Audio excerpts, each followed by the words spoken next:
ఆపదామపహర్తారం దాతారం సర్వసంపదాం లోకాభిరామం శ్రీరామం భూయో భూయో నమామ్యహం. శ్రీరామచంద్రం సరితపారిజాతం సీతాముఖాంబోరుహచంచరీకః సమస్తకల్యాణగుణాభిరామः నిరంతరం మంగళమాతనోతు. హరి ఓం. పరమేశ్వర స్వరూపైన సభకి నమస్కారం. సనాతన ధర్మంలో ఎంత వాంగ్మయం రానివ్వండి, ఋషులు మహాసముద్రమంతటి వాంగ్మయాన్ని మనకి అందించనివ్వండి, ఎన్ని క్రతువులు జరగనివ్వండి, ఎన్ని పూజలు చెయ్యనివ్వండి, ఎంత కర్మానుష్ఠానం చేయనివ్వండి, వీటన్నింటి యొక్క ఫలితం కేవలం 2 అక్షరాలు. దాని యందు పూనిక కలగాలని, దాన్ని పట్టుకుని మనిషి ప్రవర్తించాలని, భగవంతుణ్ణి వేడుకోవడానికి అవన్నీ సాధనాలు. ఆ 2 అక్షరాలే ధర్మం. ఆ ధర్మం పట్టుకోవడం కోసమని చెప్పి ఆర్తి చెందుతారు. ఎందుచేత అంటే మిగిలినటువంటి ప్రాణులన్నింటికీ కలిపి ఒక్కటే ధర్మం, పశుధర్మం అంటారు. కానీ మనుష్యుడి దగ్గరికి వచ్చేటప్పటికి ధర్మం నిరంతరం మారిపోతుంది. దేశమునందు మారిపోతుంది, కాలమునందు మారిపోతుంది, వర్ణము చేత మారిపోతుంది, ఆశ్రమము చేత మారిపోతుంది. నేను ఉదయం పాటించినటువంటి ధర్మం మధ్యాహ్నం ఉండదు, మధ్యాహ్నం పాటించినటువంటి ధర్మం సాయంకాలం ఉండదు, సాయంకాలం పాటించిన ధర్మం రాత్రి ఉండదు, రాత్రి భోగకాలం, మధ్యాహ్నం అర్ధార్జన కాలం, తెల్లవారుజాము బ్రాహ్మీ ముహూర్తం ఈశ్వరానుష్ఠానం చెయ్యవలసిన కాలం. అలాగే దేశము, ఒక చోట ఉన్నటువంటి ధర్మం ఇంకొక చోట ఉండదు. ఇటువైపుకి వస్తే, దక్షిణం వైపుకి వస్తే ఎప్పుడూ ఆచారాన్ని పాటిస్తారు. ఉత్తరానికి బాగా పైకి వెళ్ళే కొద్దీ వాతావరణం చాలా తీవ్రంగా ఉంటుంది కాబట్టి అక్కడ ఇలా వస్త్రధారణ ఉండాలనేటటువంటి నియమం ఉండదు, మారుతుంది. ఉన్ని బట్టలు కట్టుకుని పూజ చెయ్యవలసి ఉంటుంది. దేశాన్ని బట్టి ధర్మం మారిపోతుంది, కాలాన్ని బట్టి ధర్మం మారిపోతుంది, వర్ణాన్ని బట్టి ధర్మం మారిపోతుంది. యజ్ఞోపవీతం ఉన్న వ్యక్తి యొక్క ధర్మం చాలా కష్టపడి జీవితంలో వేదం ఎలా చెప్పిందో అలా సాధ్యమైనంత వరకు బ్రతకవలసిందే. కష్టపడవలసినటువంటి ఇతర వర్ణముల వారికి ఎన్నో మినహాయింపులు ఇచ్చారు. అంత మాత్రం చేత తక్కువ మాత్రం కాదు, అంత కష్టపడతారు కనుక వాళ్ళు తక్కువ అనుష్ఠానం చేసినా ఎక్కువ అనుష్ఠానం చెయ్యవలసిన వాడెవరున్నాడో వాడితో సమానంగా అనుష్ఠానం చేసినటువంటి ఫలితాన్ని ఇచ్చేస్తారు. కాబట్టి వర్ణము చేత మారుతుంది, ఆశ్రమం చేత మారుతుంది. బ్రహ్మచారికుండే నియమం వేరు, గృహస్థుకుండే ధర్మం వేరు, వానప్రస్థు ధర్మం వేరు, సన్యాస ధర్మం వేరు. ఎవరు ఏ ధర్మాన్ని పట్టుకోవాలో ఆ ధర్మాన్ని పట్టుకోవడం కోసమే ఈ ప్రక్రియలన్నీ వచ్చాయి. ఇందులో మీరొక్కటి బాగా గమనించగలిగితే ధర్మములు పట్టుకొనుట అనేటటువంటిది 4 విభాగములుగా ఉంటుంది. అందుకే నిన్న నేను నందివాహనం గురించి చెప్తూ నంది వృషభస్వరూపంలో ఉంటాడని, ఆ వృషభస్వరూపం 4 పాదములతో ప్రవర్తిస్తుందని, అదే సత్యము, శౌచము, తపస్సు, దయ, ఈ 4 కూడా ధర్మమునకు 4 పాదములు. ప్రయత్నపూర్వకంగా ఈ 4టిని మనిషి అలవాటు చేసుకోవాలి. అలవాటు చేసుకుని ప్రవర్తించడం అలవాటైతే అదే ధర్మాన్ని పట్టుకోవడం. నిన్న నేను మీతో నందివాహనం యొక్క ప్రాశస్త్యాన్ని, వ్యాఘ్రవాహనం యొక్క ప్రాశస్త్యం గురించి వివరించడం జరిగింది. అలాగే అమ్మవారు సింహవాహనాన్ని ఒకప్పుడు స్వీకరించింది అని మనవి చేశాను. అమ్మవారు కౌశికీ అవతారాన్ని స్వీకరించింది ఒకప్పుడు.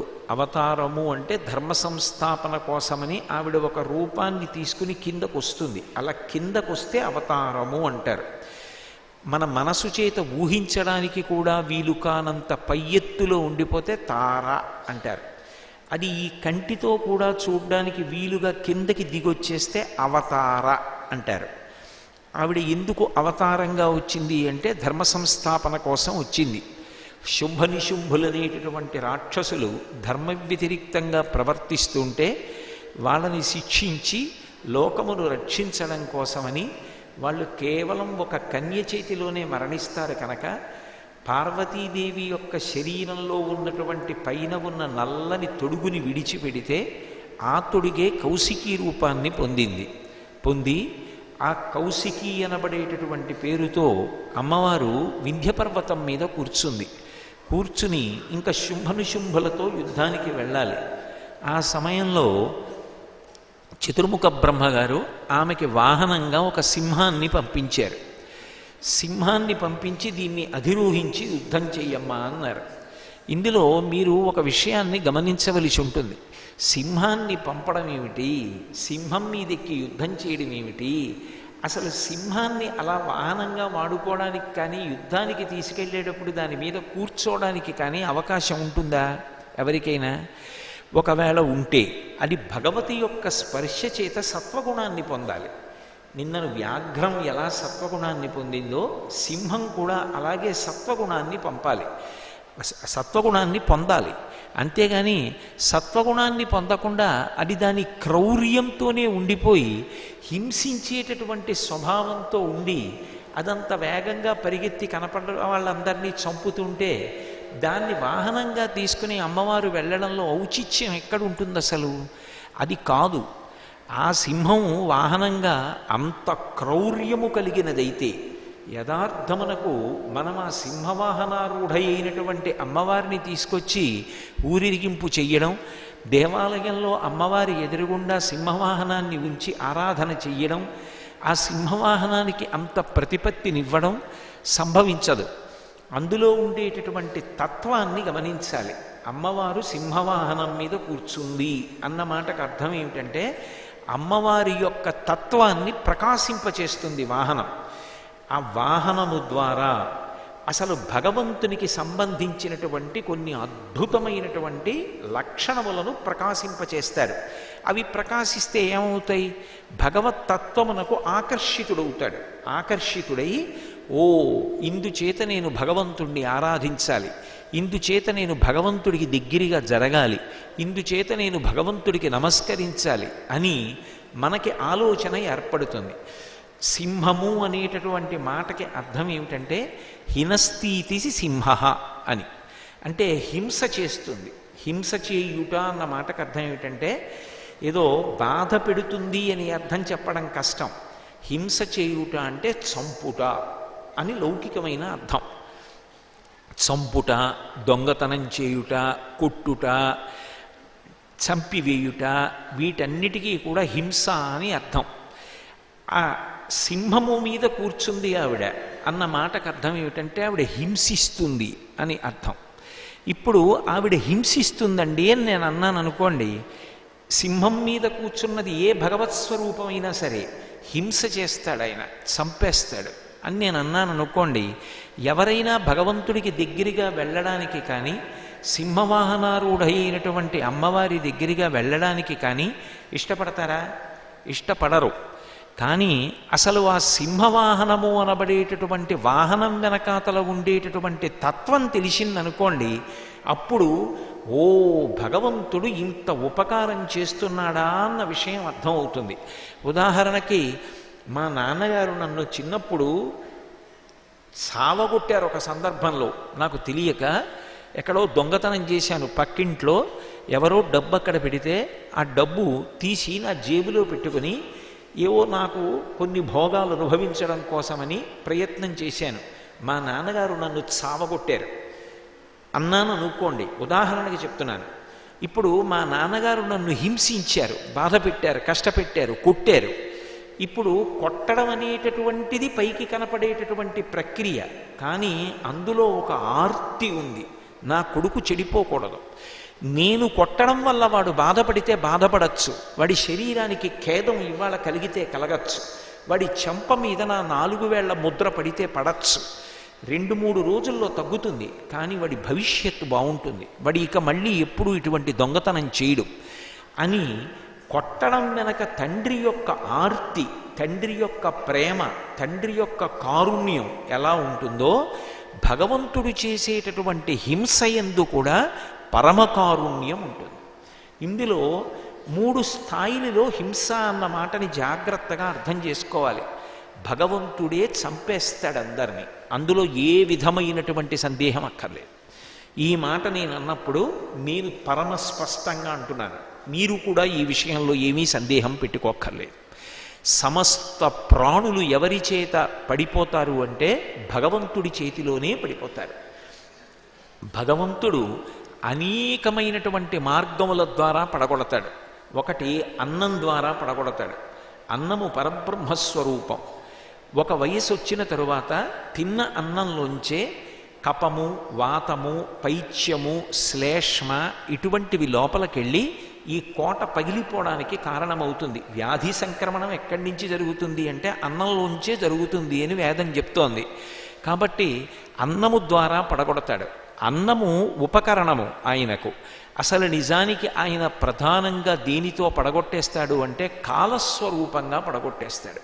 అందుకే ఈ కనపడేటటువంటి ప్రపంచానికి అంతటికీ కూడా జగత్ అని పేరు. జాయతే గచ్చతే ఇది జగత్. వచ్చి వెళ్ళిపోతుంది. ఏ విషయానికైనా సరే, ఏ ప్రాణికైనా సరే పుట్టిన తేదీ ఉన్నది అన్నాను అనుకోండి, దానికి మరణించే తేదీ కూడా ఉన్నది అని గుర్తు. అది శాశ్వతంగా ఉండేది కాదు. ఈ చెట్టు ఇవాళ పుట్టినది అన్నాను అనుకోండి, ఆ చెట్టు 500 సంవత్సరాల తర్వాతో 1000 సంవత్సరాల తర్వాతో 2000 సంవత్సరాల తర్వాతో వెళ్ళిపోతుంది. ఈ కుక్క ఇవాళ పుట్టినది అన్నాను అనుకోండి, ఆ కుక్క కొన్నేళ్ల తర్వాత వెళ్ళిపోతుంది. నేను ఫలానా తేదీన పుట్టాను అన్నాను అనుకోండి, నేను ఒక తేదీన వెళ్ళిపోతాను. ఈ శరీరం వెళ్ళిపోతుంది. సమస్త ప్రాణులు వెళ్ళిపోతాయి. ఈ వెళ్ళిపోయేవన్నీ ఎందులో వచ్చాయంటే కాలంలో వచ్చాయి. ఎందులో వెళ్ళిపోతాయంటే కాలంలో వెళ్ళిపోతాయి. అందుకే కాలోహి బలవాన్ కర్త సతతం సుఖదుఃఖయోహో నరాణం పరతంత్రాణం పుణ్యపాపానుయోగత అంటాడు వ్యాస భగవానుడు. ఈ లోకంలో కాలమును దాటి కాలమును శాసించి ప్రవర్తించగలిగినటువంటి వాడు ఎవ్వడూ లేడు. ప్రత్యాయాంతిగతా పునర్న దివసా కాలో జగద్భక్షక అంటారు శంకర భగవత్పాదులు. కాలమునకుండేటటువంటి లక్షణం ఏమి అంటే జగత్తుని భక్షిస్తుంది, తినేస్తూ ఉంటుంది. ఒక సూర్యోదయమై ఒక సూర్యాస్తమయం అయిందనుకోండి, నా ఆయుర్దాయంలో ఒక పగలైపోయింది. ఇవాళ రాత్రి చంద్రోదయమై రేపు పొద్దున్న చంద్రాస్తమయం అయిపోయిందనుకోండి, నా ఆయుర్దాయంలో ఒక రాత్రి గతించిపోయింది. కాలస్వరూపంలో భగవంతుడు ఈ లోకము యొక్క ఆయుర్దాయాన్ని భక్షిస్తూ ఉంటాడు, తినేస్తూ. ఎప్పుడు ఏ ప్రాణి పడిపోవాలో అప్పుడు ఆ సమయంలో ఖచ్చితంగా ఆ ప్రాణి పడిపోయేటటువంటి వ్యవస్థ చేస్తాడు. అందుకే ఈ జగత్తునంతటినీ అన్ని మాటలు మార్చద్దు, ఒక్కలా ఉంచు సరిగ్గా. ఎందుకని మాటలు మారుస్తావు? కాలో జగద్భక్షక. ఈ కాలము రూపంలో జగత్తునంతటినీ కూడా ఆయన భక్షిస్తేస్తున్నాడు. సమస్త ప్రాణులు కాలములో వస్తున్నాయి, కాలమునందు పెరుగుతున్నాయి, కాలమునందు పడిపోతున్నాయి. కాబట్టి ఇప్పుడు ఈశ్వరుడు చంపుతున్నాడు, అందులో సందేహం ఏం లేదు. ఎవరు చంపేస్తున్నారు అంటే కాలము చంపేస్తోంది. కాలం ఎవరు అంటే కాల కలయతామహం అని ఆయనే చెప్పాడు భగవద్గీతలో. నేనే కాలము అని చెప్పాడు. అయినప్పుడు ఎవరు చంపుతున్నారు అంటే భగవంతుడు చంపేస్తున్నాడు అందరినీ. ఆ చంపేటప్పుడు కూడా ఒకరిని ముందు తీసుకెళ్ళిపోతున్నాడు, ఒకరిని పండిపోయాక తీసుకెడుతున్నాడు, ఒక్కొక్కరిని వీడు వెళ్ళిపోతే బావుండు అని అందరూ అనుకున్న వాడు మాత్రం వెళ్లకుండా అలా ఉంటున్నాడు. ఈ లోకంలో అందరికీ బరువైపోయేది ఎప్పుడు అంటే తన మలం తన మూత్రం తను లేచి విసర్జించుకోలేకపోయాడు అనుకోండి, అంతే ఆ మనిషి బరువు. తన తిండి తాను తినలేకపోయినా బెంగలేదు, ఎవరో పెడతారు. కానీ తన మలమూత్రములను తాను విసర్జించలేదనుకోండి, నిజంగా అటువంటి సమయంలో చేసిన వాడు ఎవరుంటాడో వాడికి 2 చేతులు ఎత్తి నమస్కారం చెయ్యాలి. ఒక్కరోజు చేస్తారు, 2 రోజులు చేస్తారు, 3 రోజులు చేస్తారు తప్ప చెయ్యడం అంత తేలిక కాదు. పైగా అప్పుడే అనేకమైనటువంటి క్రిములు బయలుదేరి మలమూత్రములకు లేవలేకపోతున్నాడు అంటే మంచంలో ఉన్నాడు అంటే శరీరానికి వెనక భాగంలో బొబ్బలు పుట్టి నరకం అనుభవిస్తాడు.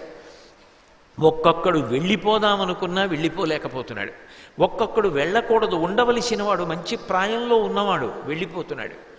ఒక్కొక్కడు పండవలసిన వయసులో పండిపోయి వెళ్ళిపోతున్నాడు. ఒక్కొక్కడు ఎంతకాలం ఉన్నా దేశానికి అవసరం, ఆయన అలాగే ఉండాలి చిరాయుర్దాయంతో అని మనం కోరుకున్నా వెళ్ళిపోతున్నాడు.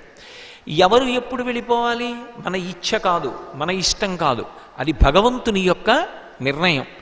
ఈ క్షణంలో వీడు పడిపోవాలి.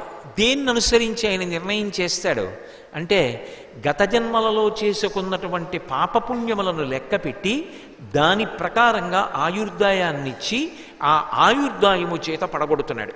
మళ్ళీ ఆయుర్దాయాన్ని ఇవ్వడంలో కూడా ఆయనకి దయ ఉంటుంది. లోకంలో ఒక ముతక మాట ఒకటి మాట్లాడుతూ ఉంటారు, పాపీ చిరాయుహు సుకృతి గతాయుహు అంటుంటారు. పాపములు బాగా చేసినవాడు ఎక్కువ కాలం బ్రతికుంటాడు, తక్కువ పాపం చేసినవాడు తొందరగా వెళ్ళిపోతాడు అని ఒక మాట చెప్తారు. అలా చెప్పడం అన్ని వేళలా సత్యం కాదు. ఎందుచేతనో తెలుసా? అలా అయితే చంద్రశేఖరేంద్ర సరస్వతి మహాస్వామి వారు 100 సంవత్సరములు జీవించారు. ఇప్పుడు నేను చెప్పిన మాట అన్వయం చేసేటటువంటి సాహసం కూడా చేయడం కుదరదు. మహాపురుషుడైన అలా ఎలా కుదురుతుంది? కుదరదు. కానీ ఆ మాట ఎందుకు వాడతారంటే గత జన్మలలో చేసినటువంటి పాపాన్ని అనుభవింప చెయ్యాలనుకున్నాడు అనుకోండి, దానికి శరీరం కావాలి. శరీరం లేకపోతే ఎలా అనుభవిస్తాడు? ఇది ఉండాలి. ఇది ఉండి మలమూత్రములు విసర్జించలేక మంచాన పడి ఉన్నాడు అనుకోండి, ఆయుర్దాయం ఉంది, దీర్ఘాయుష్మంతుడు, 100 ఏళ్ళు బతికాడు, ఏమిటి ఉపయోగం? పాపీ చిరాయుహు అంటే ఆయన చేసినటువంటి పాప ఫలితాన్ని అనుభవించడానికి పనికొచ్చింది ఆ శరీరం. అప్పుడు అన్వయం తప్ప అన్ని వేళలా దీర్ఘాయుష్మంతులైన వాళ్ళందరినీ పట్టుకుని మీ పాపం బాగా చేసి ఉంటారు అందుకే దీర్ఘాయుర్దాయం పొందారని అనకూడదు. అది తప్పది. కాబట్టి పడగొట్టగలిగిన వాడెవరంటే భగవంతుడే పడగొడుతున్నాడు. పడగొట్టేసినప్పుడు మరి ఏడుస్తున్నారా? ఏడవరా? తల్లిపోతే ఏడుస్తారు, తండ్రి పోతే ఏడుస్తారు, ఎవరు పోయినా ఏడుస్తారు. మరి ఎందుకు అసలు భగవంతుడు ఇలా హింస చెయ్యడం, ఎందుకు చంపడం లోకాన్ని అంటే మీరు ఒక్క విషయం చాలా జాగ్రత్తగా ఆలోచించాలి. అలా ఎందుకు పడగొడతాడు అంటే పరమదయ చేత పడగొడతాడు. ఆయన అలా పడగొట్టడానికి కారణం విశేషమైనటువంటి కారుణ్యం, దయ. పైకి తెలియదు. ఈ శరీరాన్ని ఇస్తాడు. ఇచ్చి ఒరే అబ్బాయి దీంతో కొంత పాపం పోగొట్టుకో, కొంత పుణ్యాన్ని పోగొట్టుకో, ఈ శరీరం ఇచ్చాను కాబట్టి దీనితో మంచి పుణ్యకార్యాలు చెయ్యి, శాస్త్రాన్ని పాటించు, గురువుగారు చెప్పినటువంటి మాటలు పాటించు, అభ్యుదయ పథంలో ప్రయాణం చెయ్యి అని ఈ శరీరాన్ని ఇచ్చాడు. కానీ దీనికి కొన్ని పరిణామములున్నాయి. ఇది మారిపోతుంది. ఎందుకంటే 6 రకములైనటువంటి మార్పులను పొందుతుంది శరీరం అని వేదం చెప్తోంది. పుట్టినది అది మొదటి వికారం. పుట్టినది ఉన్నది భవతి అంటారు. అసలు పుట్టినప్పుడే మృత శిశువు పుట్టిందనుకోండి, ఇంకేమిటి లేదు. కాబట్టి పుట్టినది, ఉన్నది, బతికినది, అది బతికే ఉంది. ఉన్నది పెరిగినది, అన్న వికారం అయింది. అన్నం తింది, అమ్మ పాలు తాగింది, పెరుగుతోంది. పెరిగినది తరిగినది. ఎంత పెరిగి పెద్దవాడయ్యాడో అంత చిన్న బొమ్మలా కుంచుకుపోతాడు. తరిగినది, తరిగినది మార్పు చెందినది. జుట్టు తెల్లగా అయిపోతుంది, కళ్ళు కనపడక కళ్ళజోడు వచ్చేస్తుంది, చెవులు సరిగ్గా వినపడవు, దగ్గరికి వచ్చి ఆ శబ్దముని పెద్దగా వినిపించేటటువంటి పరికరం దగ్గర చెవులు పెట్టినా వినపడవు, ఆకలి వెయ్యదు, నిద్ర ఎక్కువ పట్టదు, మెల్లిగా మార్పు చెందుతుంది శరీరం. చెంది చెంది చెంది చెంది చివరి మార్పేది నశించినది. ఏ పంచభూతాల్లోంచి వచ్చిందో ఆ పంచభూతాల్లోకి వెళ్ళిపోతుంది. ఇందులో మీరొక్కటి గమనించండి, ఒక స్థితికి వచ్చేటప్పటికి ఏమవుతుందంటే మనసుకి సహకరించదు. ఇంకా మనసు సంకల్పం చేస్తుంది, ఇది సహకరించదు. వెంకటాచలం వెడదాం అని ఉంటుంది, కానీ వెళ్ళలేడు, ఓపిక చాలదు. 1 గంట కూర్చుని భజన చేద్దాం, కానీ 1 గంట సేపు నేల మీద కూర్చోడానికి ఒక శరీరం అనుమతించదు. విపరిణీయతే, అది మార్పు చెందుతోంది, అది అంగీకరించదు. మీరు బలవంతంగా దాన్ని కూర్చోబెట్టారనుకోండి, ఆ తర్వాత 4 రోజులు సహకరించదు. కాబట్టి అది ఎంతవరకు మీకు ఉపయోగపడుతోందో అంతవరకు దాన్ని ఉపయోగించుకుంటూ మనసుని సాధనం చెయ్యాలి. గతంలో చేసిన అనుభవాన్ని పట్టుకోవాలి. దీనికి ఓపిక ఉన్నప్పుడు, ఈ మోకాళ్ళు సహకరించినప్పుడు నేను 3 గంటలు కూర్చుని ఏం చేసేవాడినో దాన్ని కుర్చీలో కూర్చుని చేయగలగాలి. ఇప్పుడు శరీరం కుర్చీలో కూర్చుంది, మనసు మాత్రం అప్పుడు నేను కింద కూర్చుంటే ఎలా నిలబడిందో అలా నిలబెట్టగలగాలి. అప్పుడు ఇది మార్పు చెందుతున్న దాని చేత తరిస్తాను. ఇప్పుడు కొన్నాళ్ళు అయిపోయిన తర్వాత ఆ మనసుకి కూడా స్ఫురణ శక్తి పోతుంది, జ్ఞాపకం సరిగ్గా రాదు. ఆచమనం చేయంటే ఓం కేశవాయ స్వాహ అన్నాక నారాయణాయ స్వాహ జ్ఞాపకం చేస్తుందని చెప్పలేము. నేను మహావిద్వాంసుడైన ఒక వ్యక్తిని చూశాను. రామాయణం పుస్తకం లేకుండా ఏ కాండలో శ్లోకాన్నైనా అన్వయం చేసేవారు. ఆయన పుస్తకం లేకుండానే ఆయన అనేక ప్రసంగాలు చేసేవారు, అంత ధారణాశక్తి. అటువంటి ఆయన ఆఖరి రోజుల్లో ఒక రోజున ఒకసారి ప్రసంగం చేస్తుంటే కొడుకు వెనక్కి వచ్చి, నాన్నగారండి మీరు ఇప్పుడు ఈ శ్లోకం గురించే చెప్పారు నాన్నగారండి, మళ్ళీ అదే చెప్తున్నారు అంటే వెనక్కి తిరిగి, ఓ ఈ శ్లోకం ఇప్పుడే చెప్పాంట, నేను మళ్ళీ అదే చెప్తున్నాంట, మా అబ్బాయి చెప్తున్నాడు అన్నారు. నాకు కళ్ళమ్మ నీళ్ళు వచ్చాయి. అంటే ఆ ధారణ తగ్గిపోయింది. అది తగ్గిపోతుంది. తగ్గిపోతే వృద్ధాప్యం వచ్చేస్తుంది. ఇది ఇక దేనికి సహకరించదు. ఒకటి భయం, చింత, అమ్మో ఇది పడిపోతుందేమో, అమ్మో ఇది పడిపోతుందేమో. చింత క్షణం కాల్చేస్తుంది, చితి ఒక్కసారి కాల్చేస్తుంది. అప్పుడు భగవంతుడు చూస్తాడు, ఏం చేస్తావు దీంతో, నీకు ఇది ఇచ్చాను, ఇది వృద్ధాప్యాన్ని పొందేసింది, ఇది నీకు ఏ విధంగానూ సహకరించట్లేదు. ఏమైనా తింటే జీర్ణం అవ్వదు, జీర్ణమైతే పిప్పి బయటికి రాదు, 4 అడుగులా వెయ్యలేవు, కూర్చోవడమా కూర్చోలేవు, నించోవడమా నించోలేవు, ఒక్క విషయమా స్ఫురణలో లేదు, ఏదైనా మాట వినపడదు, నువ్వు పోని జ్ఞాపకానికి తెచ్చుకుని చెప్పలేవు. ఇంకేం చేసుకుంటావు దీనితో, ఏం తరిస్తావు? ఇక ఈ తెప్ప నీకు పనికిరాదు, ఇది కన్నాలు పడిపోయింది, దీని మీద ఎక్కి ప్రయాణం మొదలు పెడితే నదిలో నీరు పడవలోకి వచ్చి మునిగిపోతావు. కాబట్టి వద్దు, ఇందులోంచి నిన్ను విడిపించేస్తాను, నిన్ను విడిపించి నీకు కొత్త శరీరం ఇస్తాను, కొత్త శరీరంలో నువ్వు మళ్ళీ మంచి పనులు చెయ్యి. ఇందులో ఆర్తితో మంచి పనులు చేసిన వాడైతే కొనసాగింపుగా మళ్ళీ మనుష్య శరీరం ఇస్తాడు. ఆయన మీద పెట్టుకోడు భారం. అందుకే చిట్ట చివరి తలంపు ఏది ఉంటుందో దాన్ని బట్టి పునర్జన్మ. నేను రామాయణం గురించో భారతం గురించో భాగవతం గురించో గురువుగారి గురించో భగవంతుడి గురించో ధ్యానం గురించో యోగం గురించో ఆలోచిస్తూ వదిలిపెట్టేశాను అనుకోండి, పునర్జన్మ మళ్ళీ మనుష్య శరీరం ఇస్తాడు కొనసాగింపు కోసం. డబ్బుల గురించో పొలాల గురించో ఇంకొకటి గురించో బంధువుల గురించో ఆలోచించేదానికి మనుష్య శరీరం ఎందుకు? దానికి మనుష్య శరీరంలో ఉన్నవాడికి శాస్త్రం పట్టుకోవాలి, గురువుగారిని పట్టుకోవాలి. ఆ రెండు వదిలేసి ఇతరాలు పట్టుకున్న వాడికి మళ్ళీ మనుష్య శరీరం ఎందుకు? అందుకని డబ్బుని కాపలా కాయడానికి కుక్క చాలు, డబ్బుని కాపలా కాయడానికి భోషాణం కింద ఓ జిర్రిగా పడుకున్నా చాలు. అందుకని ఆ జన్మనిస్తాడు. ఆయన తప్పే ఉంది? నువ్వు ఎలా ఊహ చేశావో అది చిట్ట చివర చెప్పినటువంటి నీ సంకల్పంగా తీర్పది, దానిని బట్టి పునర్జన్మనిస్తాడు. అందుకే శంకర భగవత్పాదులు అంటారు, నరత్వం దేవత్వం నగమన మృగత్వం వశకత పశుత్వం కీటత్వం భవతు విహగత్వాది జననం సదాత్వత్పాదాబ్జస్మరణ పరమానందల హరి విహారాసక్తం చేద్రు దయమిహ కింతేన వపుషా.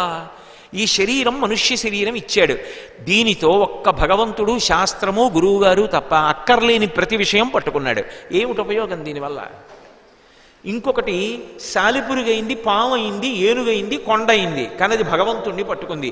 ఏ వేదంబు పఠించే లూత భుజగం బేశాస్త్రములు సూచే తానే విద్యాభ్యాసమనర్చె కరి చించే మంత్రమోహించే బోధావిర్భావ నిదానముల్ చదువులయ్యా కాదు మీ పాద సంసేవాసక్తియ కాక జంతుతతికిన్ శ్రీకాళహస్తీశ్వర.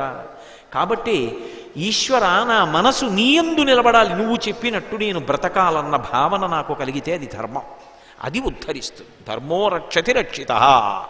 కాబట్టి ఇది డస్సిపోతే, ఇది అలిసిపోతే ఆయన ఏం చేస్తాడంటే దీంట్లోంచి విడిపించేస్తాడు. అందుకే భాగవతంలో మృత్యువు గురించి ఒక అద్భుతమైన విషయం చెప్తారు. గొంగళీ పురుగు ఆకు మీద పాకుతూ కొమ్మ చివరకెడుతుంది. అవతల కొమ్మ మీద ఆకు యువతల ఆకుకి దగ్గరగా ఉంది.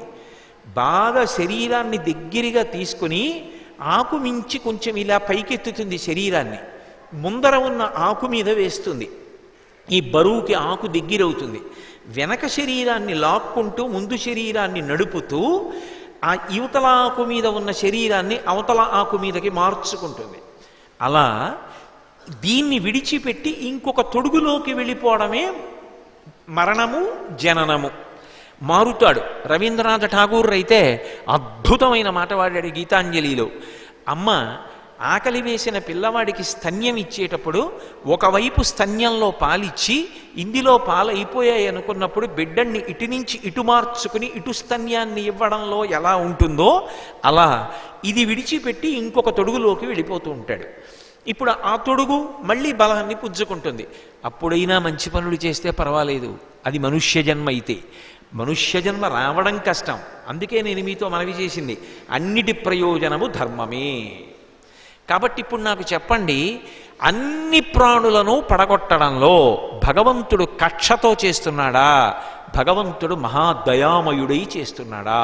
అందుకే మీరు జాగ్రత్తగా పరిశీలిస్తే మీకు ఏ విశ్వాసమునందు లేనటువంటి ఒక విచిత్రమైన మాట సనాతన ధర్మమునందు కనపడుతుంది. ఇక్కడ మృత్యువు దేవత, మృత్యువు రాక్షసి కాదు, మృత్యుదేవత అంటారు. మృత్యుదేవతానుగ్రహం కోసం వ్రతాలు ఉండవు, మృత్యుదేవతానుగ్రహం కోసం పూజలు చేసి ప్రసాదాలు ఇవ్వరు. మా ఇంట్లో మృత్యుదేవతకి వ్రతం చేస్తున్నాం, రండి ప్రసాదం తీసుకోండి అంటే ఎవరు రారు. కానీ అది మాత్రం వచ్చి తీరుతుంది. దానికోసం నోము చేసినా, వ్రతం చేసినా, పూజ చేసినా, చేయకపోయినా వచ్చేస్తుంది.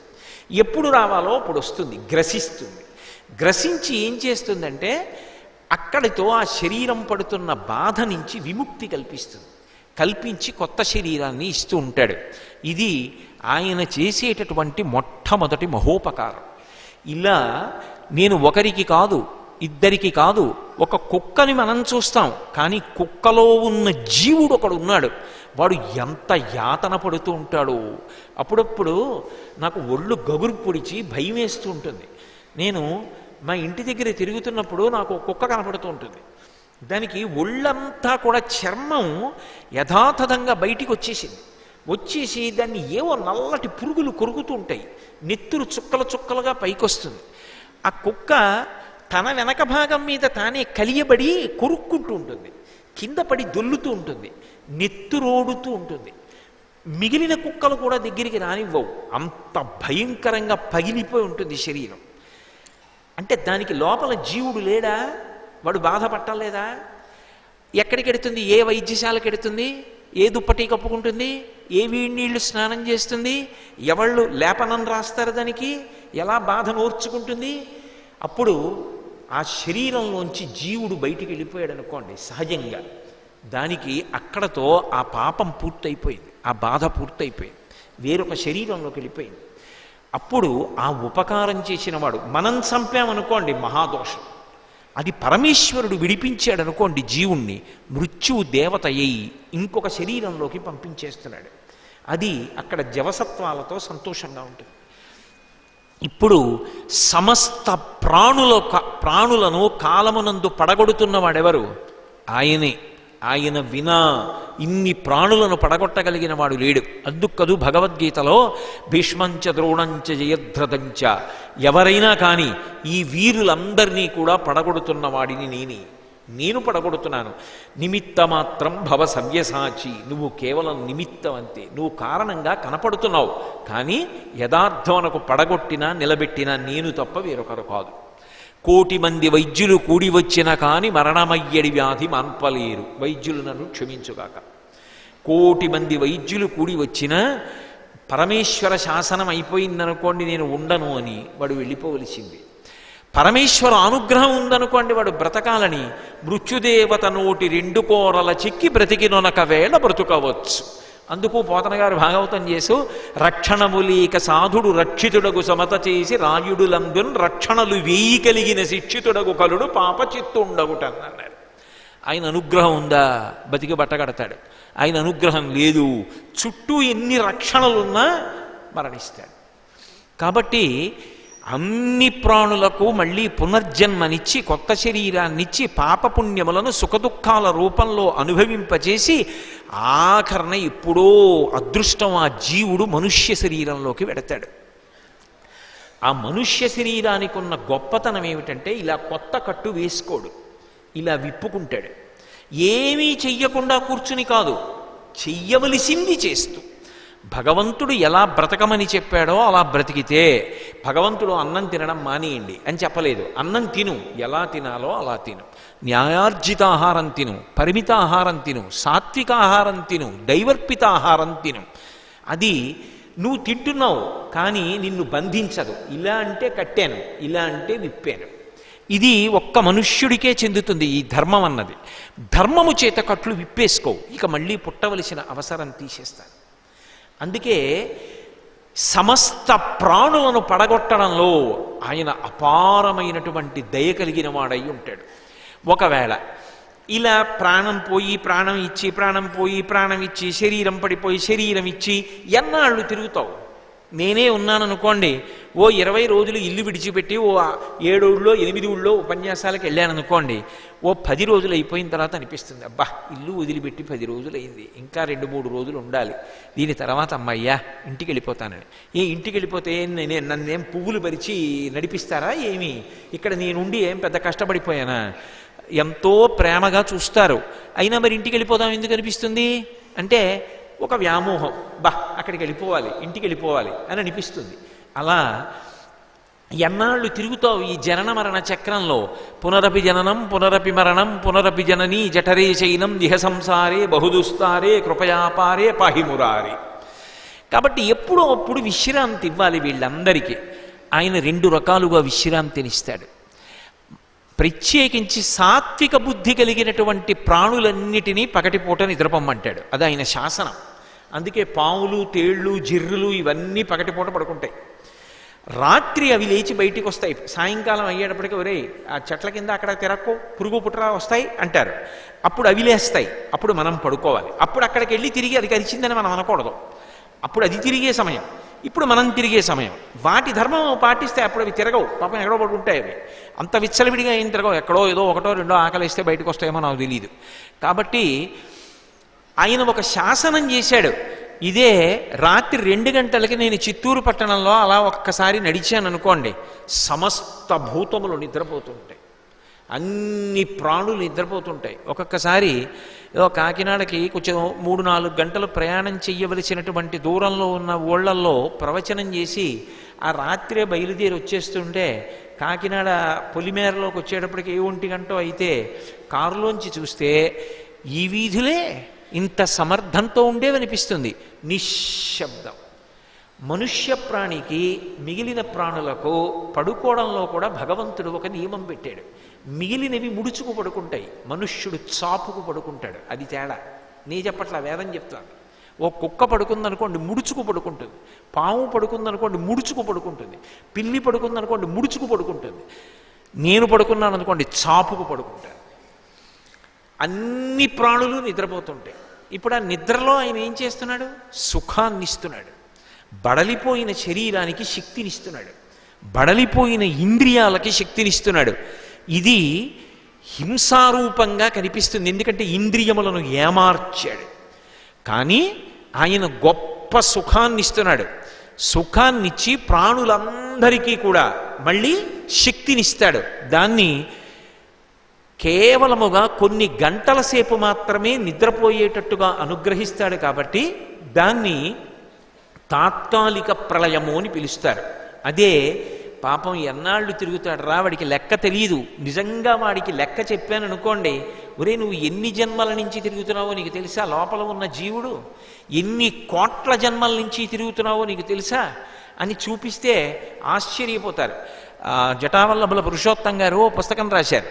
ఆ పుస్తకంలో ఆయన పునర్జన్మ సిద్ధాంతం గురించి ఒక అద్భుతమైన విషయం రాశారు. ఒకప్పుడు ఒక పిల్ల మధురలో పుట్టింది. పుట్టి ఏడుస్తూ ఆ అమ్మాయి కొద్దిగా ఓ 3-4 ఏళ్ళు వయస్సు రాగానే నా భర్త గారు, నా పిల్లలు, నా బంధువులు ఢిల్లీలో ఫలానా చోట ఉన్నారు, నన్ను అక్కడికి తీసుకెళ్ళండి అంది. ఆ పిల్లని తీసుకెళ్ళారు. తీసుకెడితే ఆమె భర్త గారిని, పిల్లల్ని, అల్లుళ్ళని, కోడళ్ళని అందరినీ గుర్తుపెట్టి ఎక్కడ ఏ డబ్బాలో ఏ ఉందో, డబ్బెంతుందో, ఎక్కడ ఆస్తుందో, దస్తావేజులు ఎక్కడున్నాయో, ఎంత ఖర్చు పెట్టారో, ఆ ఇంటి చరిత్ర ఏమిటో అంతా చెప్పింది. ఆమెకి పూర్వజన్మ స్మృతి ఉండిపోయింది కాబట్టి తెలిసింది. కానీ ఈ లోపల ఉన్న జీవుడు ఈత పూర్వం ఎంతమందికి భర్తో, ఎంతమందికి భార్యో, ఎంతమందికి తండ్రో, ఎంతమందికి మామగారు, అలా తిరుగుతూనే ఉన్నాను జనన మరణ చక్రంలో. ఇక్కడ పుట్ట అక్కడ చావ, అక్కడ పుట్ట ఇక్కడ చావ. ఎన్నాళ్ళు తిరుగుతావు ఇలాగా? ఇన్ని కోట్ల మందికి కొత్త శరీరాలు ఇస్తూనే ఉన్నాను.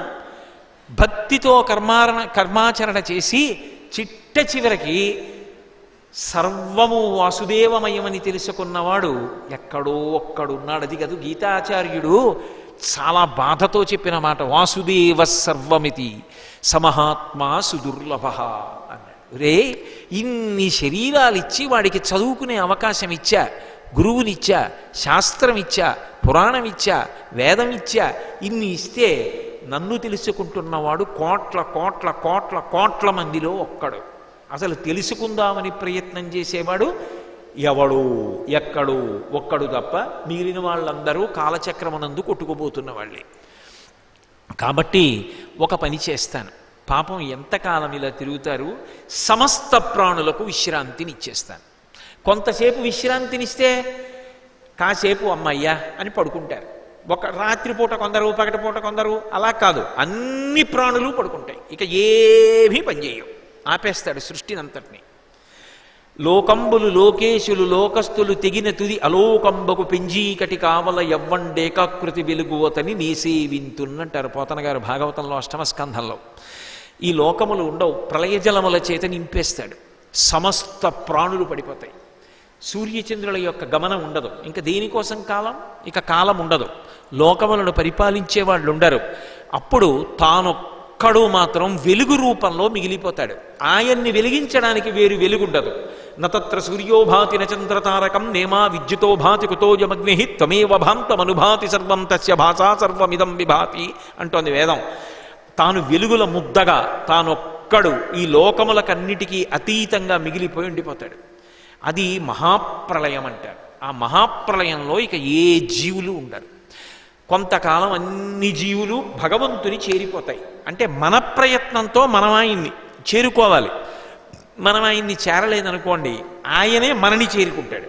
ఎలా అంటే నల్లపూస ఎగిరి మైనపు ముద్దను అంటుకోవాలి. నల్లపూస ఎగరట్లేదు, అంటుకోవట్లేదు ఎన్నాళ్ళైనా. మైనపు ముద్దే వచ్చి చిన్న నల్లపూసల మధ్యలో పడింది. ఇప్పుడు ఏమైంది? పూసలు అంటుకున్నాయి. మహాప్రళయం అంతే. పరమేశ్వరుడు మనని పొందేస్తాడు. కొంతకాలం అలా ఊరుకుంటాడు. చాలా కొంతకాలం విశ్రాంతిని ఇచ్చానా, మళ్ళీ శరీరాలు ఇస్తాను, మళ్ళీ మొదలుపెట్టాడు. మొదలుపెట్టి ఇకనైనా శాస్త్రాన్ని పట్టుకోండి, గురువుగారిని పట్టుకోండి, ధర్మాన్ని పట్టుకోండి, ధర్మము చేత తరించాడు. ఆ సత్యము, శౌచము, తపస్సు, దయ అనేటటువంటి 4 విషయాలు బాగా పట్టుకోండి. అవి తరించడానికి కారణం. మెల్లమెల్లగా జన్మలు తగ్గిపోయి ఈశ్వరుని యందు కలిసిపోతారు, నా యందు నిలబడిపోతారు. ఇక నాకు మీకు అభేద స్థితి ఏర్పడుతుంది. దీన్ని మహాప్రళయమునందు తాను పొందేస్తాడు. అన్ని ప్రాణులను పొందాడు కాబట్టి అన్ని ప్రాణులు లయమైపోయాయి. అంటే సంహార ప్రక్రియ కదా మరి. అందుకని అది కూడా హింస కిందకు వస్తుంది కదా. అందరినీ చంపేశాడుగా, ఎవరు లేరుగా. కానీ నిజానికి మహాప్రళయంలో ఆయన అందరికీ గొప్ప విశ్రాంతినిచ్చి వేరొక యుగంలో పుట్టడానికి అవకాశం ఇస్తాడు. ఎందుకో చెప్పనా?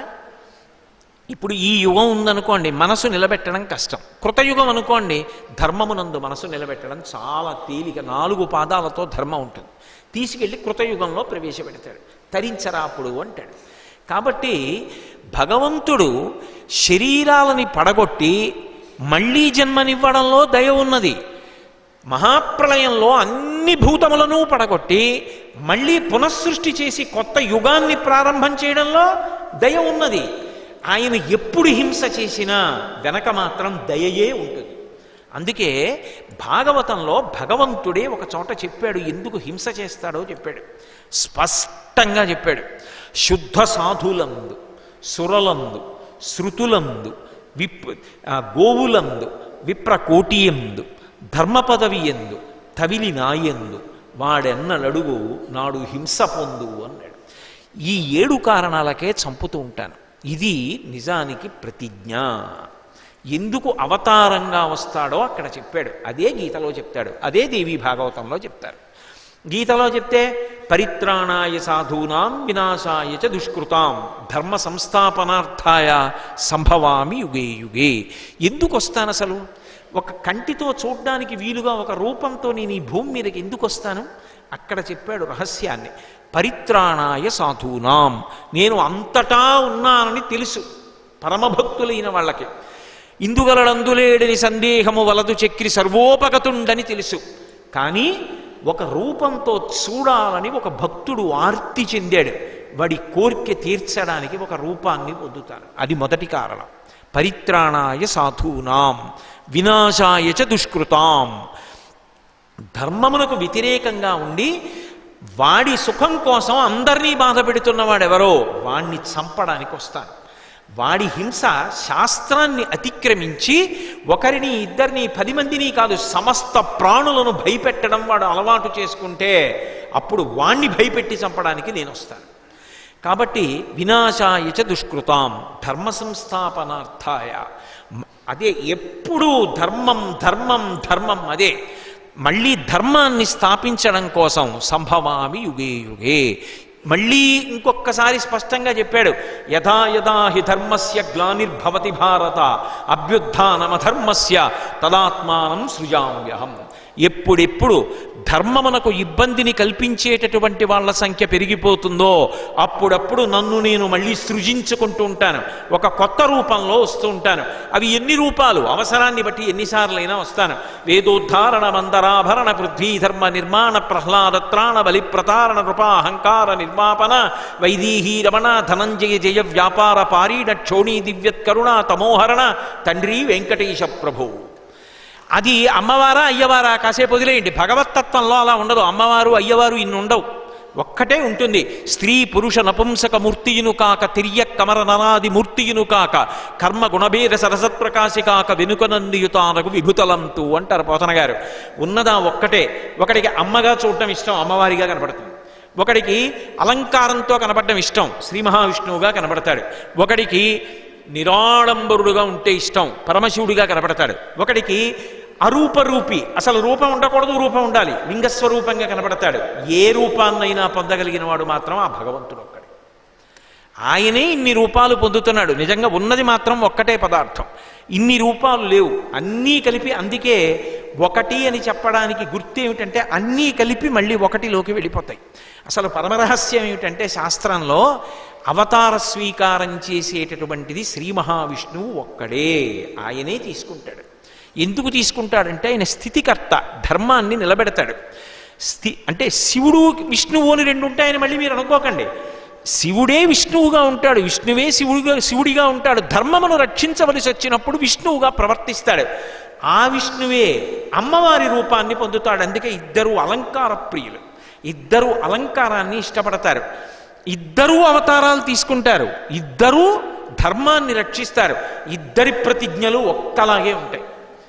ఆయన యదా యదా హి ధర్మస్య గ్లానిర్భవతి భారత అభ్యుత్థానమధర్మస్య తదాత్మానం సృజామ్యహం అంటాడు భగవద్గీతలో. అమ్మవారైతే దేవీ భాగవతంలో యదా యదా హి సాధూనాం దుఃఖం భవతి దానవ తదా తేషాంచ రక్షార్థం దేహం సంధారయామ్యహం అంటాడు. ఒకటే మాటలు, కొద్దిగా భాష మారిందంతే సంస్కృతంలో తప్ప తత్వం మాత్రం ఒకటే. ఇవన్నీ కలిపి చివరికి ఒకటిలోకి వెళ్ళిపోతాయి. ఎందుకని? సృష్టి అంతా ఎవరిలోంచి వస్తుంది? స్త్రీలోంచి రావాలి. అమ్మవారే విష్ణువు, విష్ణువే అమ్మవారు. అందుకే నారాయణ నారాయణి, భార్యాభర్తలు గారు అన్నా చెల్లెళ్ళు. నిన్ననే మీకు చెప్పా, నారాయణ నలుపు, నారాయణి నలుపు. శివ శివాని భార్యాభర్తలు, భవ భవాని భార్యాభర్తలు, హంస హంసిని భార్యాభర్తలు, రుద్ర రుద్రాణి భార్యాభర్తలు, నారాయణ నారాయణి భార్యాభర్తలు గారు అన్నా చెల్లెళ్ళు. ఎవరు? అన్నగారే చెల్లెలిగా ఉంటాడు, చెల్లెలే అన్నగారిగా ఉంటుంది. నిజానికి ఆయనే ఒక్కొక్కసారి ఆవిడ రూపాన్ని ధరిస్తాడు, ఆవిడే ఆయన రూపాన్ని ధరిస్తుంది. చెయ్యవలసింది మాత్రం ధర్మ సంస్థాపన చేస్తారు. అవతలవాడి అమాయకత్వంతో కన్య అయితే చచ్చిపోతానంటాడు, ఆయనే కౌశికిగా వస్తాడు. ఒక్కొక్కసారి శివకేశవులకి కొడుకు పుడితే చచ్చిపోతానంటాడు. అలాంటి మహిషిని చంపడానికి వాళ్ళిద్దరూ కూడా అనురక్తిని పొందినట్టుగా నటించి అయ్యప్ప స్వామిని సృజించి ఆయన చేతిలో మరణిస్తాడు. నిజానికి సృష్టి అంతా ఎవరిలోంచి రావాలి? స్త్రీలోంచి రావాలి. బ్రహ్మగారి యొక్క నాభి, ఆ శ్రీ మహావిష్ణువు యొక్క నాభి కమలంలోంచి బ్రహ్మగారు వచ్చారు. పైన బొడ్డు కోసేస్తారు పిల్లాడు పుట్టినప్పుడు, నాభి సంబంధం మిగిలిపోతుంది. లోపల నాభి చేత పోషింపబడుతూ ఉంటారు శిశువు. నాభి కమలంలోంచి బ్రహ్మగారు వచ్చారు. అంటే ఇప్పుడు విష్ణు ఒకరు, అమ్మవారు ఒకరునా? కాదు, ఒకటేను సుమా. ఆవిడలోంచి సృష్టి వస్తోంది. ఆవిడ ఆయనగా ఉన్నాడు, ఆయనలోంచి బ్రహ్మ, బ్రహ్మ వలన సృష్టి. ఇప్పుడు విష్ణువే, బ్రహ్మ విష్ణువులోకి వెళ్ళిపోతారు, విష్ణువేమైపోతారు? అమ్మవారిలోకి వెళ్ళిపోతాడు, అమ్మవారిగా మారిపోతాడు. అమ్మవారేమైపోతుంది? శివుడిలోకి వెళ్ళిపోతుంది. అందుకే ఉపసంహార ప్రక్రియ అంటారు. వికసనము, విచ్చుకోవడం. ముకుళ్ళునము ముడుచుకోవడం, ముడుచుకునే ప్రక్రియలో ఇవన్నీ మళ్ళీ ఒకటిలోకి వెళ్ళిపోతాయి. ఏ ఒక్కటిలోకి వెళ్ళిపోతాయి అంటే మహాప్రళయమునందు ఏ ఒక్కటిగా పరబ్రహ్మం మిగిలిపోతుందో అందులోకి ఇవన్నీ పర్యవసిస్తాయి. అందుకే బ్రహ్మగారు విష్ణువులోకి వెళ్ళిపోతే విష్ణువు అమ్మవారు అయిపోతే అమ్మవారు అయ్యవారిలోకి వెళ్ళిపోతే ఆవిడ మహాప్రళయ సాక్షిణి కింద ఉండిపోతుంది. ఆయన ఒక్కడు మహాప్రళయం చేసేసి అన్నిటినీ తనకి అలదేసుకుంటాడు, విభూతిగా తానొక్కడే కూర్చుంటాడు. అందుకే జానపదులు మేకలు వేయింజన్నను భాసురముగ నొక్క కోతి పర్ణం బెక్కున్న ఆ కోతులు వేయింజన్నను కోకోయని కొంకి నక్క కోయని కూశాను అంటారు. చివరికి నక్క మిగిలిపోయిందంట. నక్క మిగిలిపోయిందంటే అది తత్వంలో విచారణ చేస్తే ఏంటంటే శంకరుడు మిగిలిపోయాడు, పరమశివుడు మిగిలిపోయాడు, పరబ్రహ్మం ఉండిపోతుంది. జగత్తంతా ఆయన యందు లయమైపోయింది. ఇప్పుడు ఆ మహాప్రళయం ఎందుకు చేశాడు? ఉపకారంతో చేశాడు. అదే పరమాత్మ చంపుతున్నాడు ఒక్కొక్కసారి. ఎప్పుడెప్పుడు చంపుతానన్నాడు అవతారంగా వచ్చి, శుద్ధ సాధులందు నన్ను నమ్ముకున్న పరమ భక్తులైన వాళ్ళు ఉన్నారు. భగవంతుడు ఇలా చెప్పాడు, నేను ఇలా బ్రతుకుతానని. వాడి మానాన వాడు బతుకుతున్నాడు. వాడు భగవంతుడి పాదములు పట్టుకున్నాడు, భగవంతుడి కొరకే జీవిస్తున్నాడు. ఆయన ఎలా చెప్పాడో అలా బ్రతుకుతున్నాడు. అలా బ్రతుకుతున్న వాడి మీద రాళ్ళేసి చూద్దాం, అలా బతుకుతున్న వాడిని తిట్టి చూద్దాం, అలా బతుకుతున్న వాడిని బాధ పెట్టి చూద్దాం అంటే చంపడానికి నేను వస్తాను వాడి జోలికెడితే. అందుకే భాగవతంలో అంటాడు, వాడు నా కొరకు రక్షింపవలయువాడు అన్నాడు. నేను వాడిని రక్షించకపోతే నా భక్తుణ్ణి అసలు నేనున్నానని ఎలా నమ్ముతారు? వాడు అడగక్కర్లేదు, వాడి జోలికెడితే నేను వస్తా. అందుకే ప్రహ్లాదుడి జోలికెడితే వచ్చాడు. అందుకే గజేంద్ర మోక్షణ ఘట్టంలో శ్రీ మహావిష్ణువు వెళ్ళిపోతుంటే అందరూ అంటారు, తనువేంచేయు పదంబు పేర్కొనడనాథ స్త్రీ జనాలాపముల్ విననో మృత్యులు మృత్యురించిరో కలుల్ వేద ప్రపంచంబులన్ ధనుజానీకము దేవతా నగరిపై దండెత్తెనో భక్తులందని భగవంతుడు ఏడి తెలుపుడని ధిక్కారించిరో దుర్జనుల్. భక్తుల జోలికి వెళ్ళారనుకోండి, ద్రౌపదీదేవి జోలికి వెళ్ళి వస్త్రాపహరణం చేశారు, వచ్చాడు అనుగ్రహించాడు. ప్రహ్లాదుడి జోలికి వెళ్ళారు, అనుగ్రహించాడు. భక్తుల జోలికి వెడితే అవతార స్వీకారం చేసి భక్తుడి జోలికి వెళ్ళిన వాడిని చంపేస్తాడు. శుద్ధ సాధులందు సురలందు దేవతల జోలికి వెళ్ళి దేవతల్ని నిష్కారణంగా ఖేద పెడితే, దేవతలకి చెయ్యవలసినటువంటి మర్యాద చెయ్యకపోతే అప్పుడు జోక్యం చేసుకుంటా. అందుకు పూజా ప్రక్రియ వచ్చింది. ఎంత జ్ఞాని అయినా పూజ చేయవలసిందే. అంత స్థితికి వెళ్ళిపోయిన చంద్రశేఖరేంద్ర సరస్వతి మహాస్వామి ఒరుగంటి పూజ అని ఒక గంట పూజ చేసేవారు. ఎందుకు చెయ్యాలి అంటే దేవతలకి కృతజ్ఞత చెప్తూ ఉండాలి రోజు. కాబట్టి శుద్ధ సాధులందు సురలందు శృతులందు వేదాల మీద విమర్శ పెంచి వేదములను ధిక్కరించేటటువంటి ధోరణి, వేదములను పాడు చెయ్యాలన్న ధోరణికి వెడితే అవతార స్వీకారం చేసి వస్తాను, చంపేస్తాను. శుద్ధ సాధులందు సురలందు శృతులందు గోవులందు గోవులను అదే పనిగా బాధ పెట్టడం ఎక్కువైపోతే అప్పుడు లోకాన్ని ఒక చూపు చూడ్డానికి, గోవులను రక్షించడానికి నేను వస్తాను. కాబట్టి శుద్ధ సాధులందు సురలందు శృతులందు గోవులందు విప్రకోటీయందు భగవంతుణ్ణి నమ్ముకుని వేదం చదువుకుని వేదం ఎలా చెప్పిందో అలా బ్రతుకుదామనేటటువంటి నిష్ట కలిగినటువంటి వారికి బాధ పెడితే వస్తాను. విప్రులందు ధర్మ పదవి ఎందు ధర్మాన్ని పాడు చేసేటట్టుగా ఈ ఆచారాలు ఏమిటండి, ధర్మం ఏమిటండి, ఎవడు చెప్పిన మాట అండి, సంతోషంగా బ్రతకడం గొప్పండి అని మాట్లాడేవాడు ఉంటాడే, వాణ్ణి పడగొట్టడానికి వస్తాను. వాడు పాడు చేస్తుంటే వాడి కోసం వస్తాను. కాబట్టి అలా ధర్మ పదవి ఎందు తవిలి నాయందు చిట్ట చివరికి నేను సృష్టించినటువంటి నీరు అది తాగి, నేను సృష్టించిన గాలి అది పీల్చి, నేనిచ్చిన శరీరం చర్మము రక్తము మాంసము కొవ్వు అస్థి శుక్ల మేధావిడి తాతగారి సొమ్ము కాదు, నేనిచ్చి నిర్మించాను శరీరం. నేనిచ్చిన వాక్కు, నేనిచ్చిన అన్నం, నేనిచ్చిన నీళ్లు తాగి నన్ను అదే పనిగా తిడుతుంటే లోకమంతా అదే బాటని అనుసరించడం మొదలు పెడితే అవతారంగా వచ్చి సంహార ప్రక్రియ చేస్తాను. ఎప్పుడు పైకి కోపంగా కనపడతాను, కానీ నిజమునకు దాని జోలికొచ్చిన వాళ్ళ జోలికెడతాను తప్ప ప్రేమతో ఉన్న వాళ్ళని నేను ఎప్పుడూ ఏదీ అనను. తెలియక అమాయకత్వంతో ఉన్న వాళ్ళ జోలికి నేను వెళ్ళను. ప్రయత్నపూర్వక దోషం చేస్తేనే నేను హింస చేస్తాను. ఇప్పుడు నాకు ఒక్క విషయం చెప్పండి.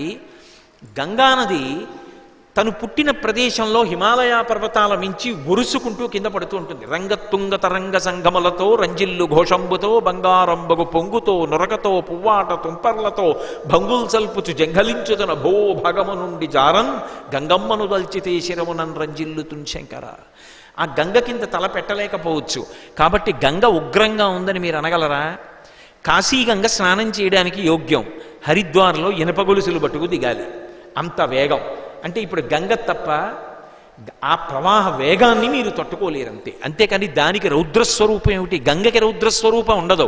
గంగ యొక్క ప్రవాహాన్ని మనం తట్టుకోలేం, మన శరీరం యొక్క శక్తి చాలదు. అందుకని దానికి తగినట్టు స్నానం చేస్తాం. అలాగే భగవంతుడు దుష్టులను శిక్షించేటప్పుడు ఎంత కోపంగా ఉన్నట్టు కనపడనివ్వండి, తనని ఆశ్రయించిన వారి పట్ల అంత ప్రేమగాను ఉంటాడు. అందుకే సూర్య చంద్రౌచ నేత్రే భగవంతుడి గురించి చెప్తే అది ఏ రూపంగా చెప్పండి? 2 కన్నులు సూర్యచంద్రుల్ని చెప్తారు. విష్ణువుకి చెప్పారనుకోండి, క్షీరోధన్వత్ ప్రదేశేషు చమణి విలసత్సైకతే మౌక్తికానాం మాలా క్లప్తా సనస్తస్ఫటికమణి నిభైర్మౌక్తికైర్మండితాంగ శుభ్రైరభ్రైరదభ్రైరుపరి విరచితైర్ముక్త పీయూష వర్షై ఆనందీన పునీయాత్తరి నలిన కదా శంకపాణిర్ముకుంద భూః పాదౌ యస్య నాభిః వీరసుర నిలచంద్ర సూర్యౌ చ నేత్రే. చంద్రుడు సూర్యుడు నీకు కన్నులంటారు. శివుడి గురించి చెప్తే వందే శంభుమాపతిం సరగురుం వందే జగత్కారణం వందే పన్నగభూషణం మృగధరం వందే పశూనాం పతిం వందే సూర్య శశాంక వన్హి నయనం అంటారు. అమ్మవారి గురించి చెప్తే సూర్యచంద్రులు ఇద్దరు ఆవిడ యొక్క కన్నులు అంటారు. ఎంతమందికి కళ్ళు వాళ్ళిద్దరు అంటే దాని యొక్క రహస్యం ఏమిటంటే, నిజానికి సూర్యుడి యొక్క ప్రకోపాన్ని, ఆయన మధ్యాహ్నపు వెలుతుర్ని మనం ఈ కంటితో చూడలేం. ధర్మ వ్యతిరేకమైన వాళ్ళని మధ్యందిన మార్తాండుడిలా చూస్తాడు, తనని నమ్ముకున్న వాళ్ళని చంద్రబింబంలా ప్రసన్నంగా చూస్తాడు. అందుకే ఒకే భగవంతుడు ఒకరికి హడలు పుట్టిస్తాడు. అదే భగవంతుడి యొక్క రూపం భక్తుడైన వాడికి పరమ ప్రసన్న రూపం. మీకు నేను ఒక ఉదాహరణ చూపిస్తా. రామాయణంలో మారీచుడని ఒక రాక్షసుడు, వాడన్నాడు, రకారాదీని నామాని రామత్రస్తస్య రావణ రత్నాని చ రథాశ్చైవ విత్రాస జనయంతిమే అన్నాడు. రావణాసురుడితో మాట్లాడుతూ, నాకు రాముడంటే ఎంత భయమో తెలుసా, రామ బాణం అంటే ఎంత భయమో తెలుసా, రాముడి ధనస్సు అంటే ఎంత భయమో తెలుసా, రాముడి రూపం అంటే ఎంత భయమో తెలుసా, ఎవరైనా నా దగ్గరికి వచ్చి రత్నం అందామని రా అనగానే నేను పారిపోతా, ఎందుకంటే తర్వాత మా అంటారేమో నాకు భయం. రత్నాని చ రథాశ్చైవ, వాడు రథం అందాం అనుకున్నాడు, రా అన్నాడు, నేను పారిపోతాను, ఎందుకంటే మా అంటాడేమో నాకు భయం. ఆ పేరు భయం, ఆ రూపు భయం, ఆ ధనస్సు భయం, ఆ చీర భయం, అంటే ఆయన కట్టుకున్న పంచ భయం, ఆయన యొక్క కన్నులు భయం, ఆయన ముఖం భయం, ఆయన యొక్క పేరు భయం నాకు అన్నాడు. అదే పేరు పతితపావన నామమై, అదే గోపరాజు గారైతే హరునకు విభీషణనక ద్రిజకున్ తిరుమంత్రరాజమై కరికిన హల్యకున్ ద్రుపద కన్యకునర్తి హరించు చుట్టమై బరగన ఎట్టి నీ పతితపావన నామమునాదు జిహ్వపై నిరంతరము నటింపచేయుమి కదాచరది కరుణాపయోనిధి అన్నాడు. 14,000 మంది రాక్షసుల్ని 1 గంట 47 నిమిషాల్లో పడగొట్టాడు. నెత్తుటి ఏర్లు ప్రవహించే భూమి మీద రామావతారం ఉన్నప్పుడు అంతమందిని పడగొట్టాడు. బండన భీముడర్తజన బంధవుడుజ్వల బాణతోణ కోదండ కళాప్రచండ భుజతండవ కీర్తికి రామమూర్తికిన్ రెండవ సాటి దైవమిక లేడునుచున్ గడకట్టి భేరి కాడండ డడాండ డాండ నినదమ్ముల జండము నిండ మత్త వేదండము నెక్కి చాటదను దశరథి కరుణాపయోనిధి అంటారు. అంతమందిని చంపాడు. అయితే రాముణ్ణి చూడడానికి భయపడేవాళ్ళు, రామనామం చెప్పడానికి భయపడేవాళ్ళు, రామకథ వినడానికి భయపడేవాళ్ళు, రామాయణం ఇంట్లో పెట్టుకోవడానికి భయపడేవాళ్ళు లోకంలో ఉంటారా? అసలు పిల్లవాడికి అమ్మ పాలిస్తూ చెప్పే మొదటి కథే రామాయణం. మరి ఎవరు ధర్మ వ్యతిరేకులో వాళ్ళు రాముడికి భయపడ్డారు, ఎవరు రామనామాన్ని, రామకథని, రామాయణాన్ని ఆశ్రయిస్తారో వాళ్ళు ధర్మ పక్షపాతులు. ధర్మం అంటే ఇష్టం ఉన్నవాడికి రాముడు అంటే ఇష్టం. కాబట్టి ఒకే భగవంతుడు, సనాతన ధర్మంలో భయపెట్టడానికి ఒకడు, భయం తీర్చడానికి ఒకడు ఉండడు. భగవంతుడే భయపెడతాడు, భగవంతుడే భయం తీరుస్తాడు. విష్ణు సహస్రనామ స్తోత్రం చదివితే చదవట్ల భయకృత్ భయనాశన. ఆయనే భయాన్ని పుట్టిస్తాడు, ఆయనే భయాన్ని పోగొడతాడు. ఆయనదే ఘోర రూపం, ఆయనదే అఘోర రూపం.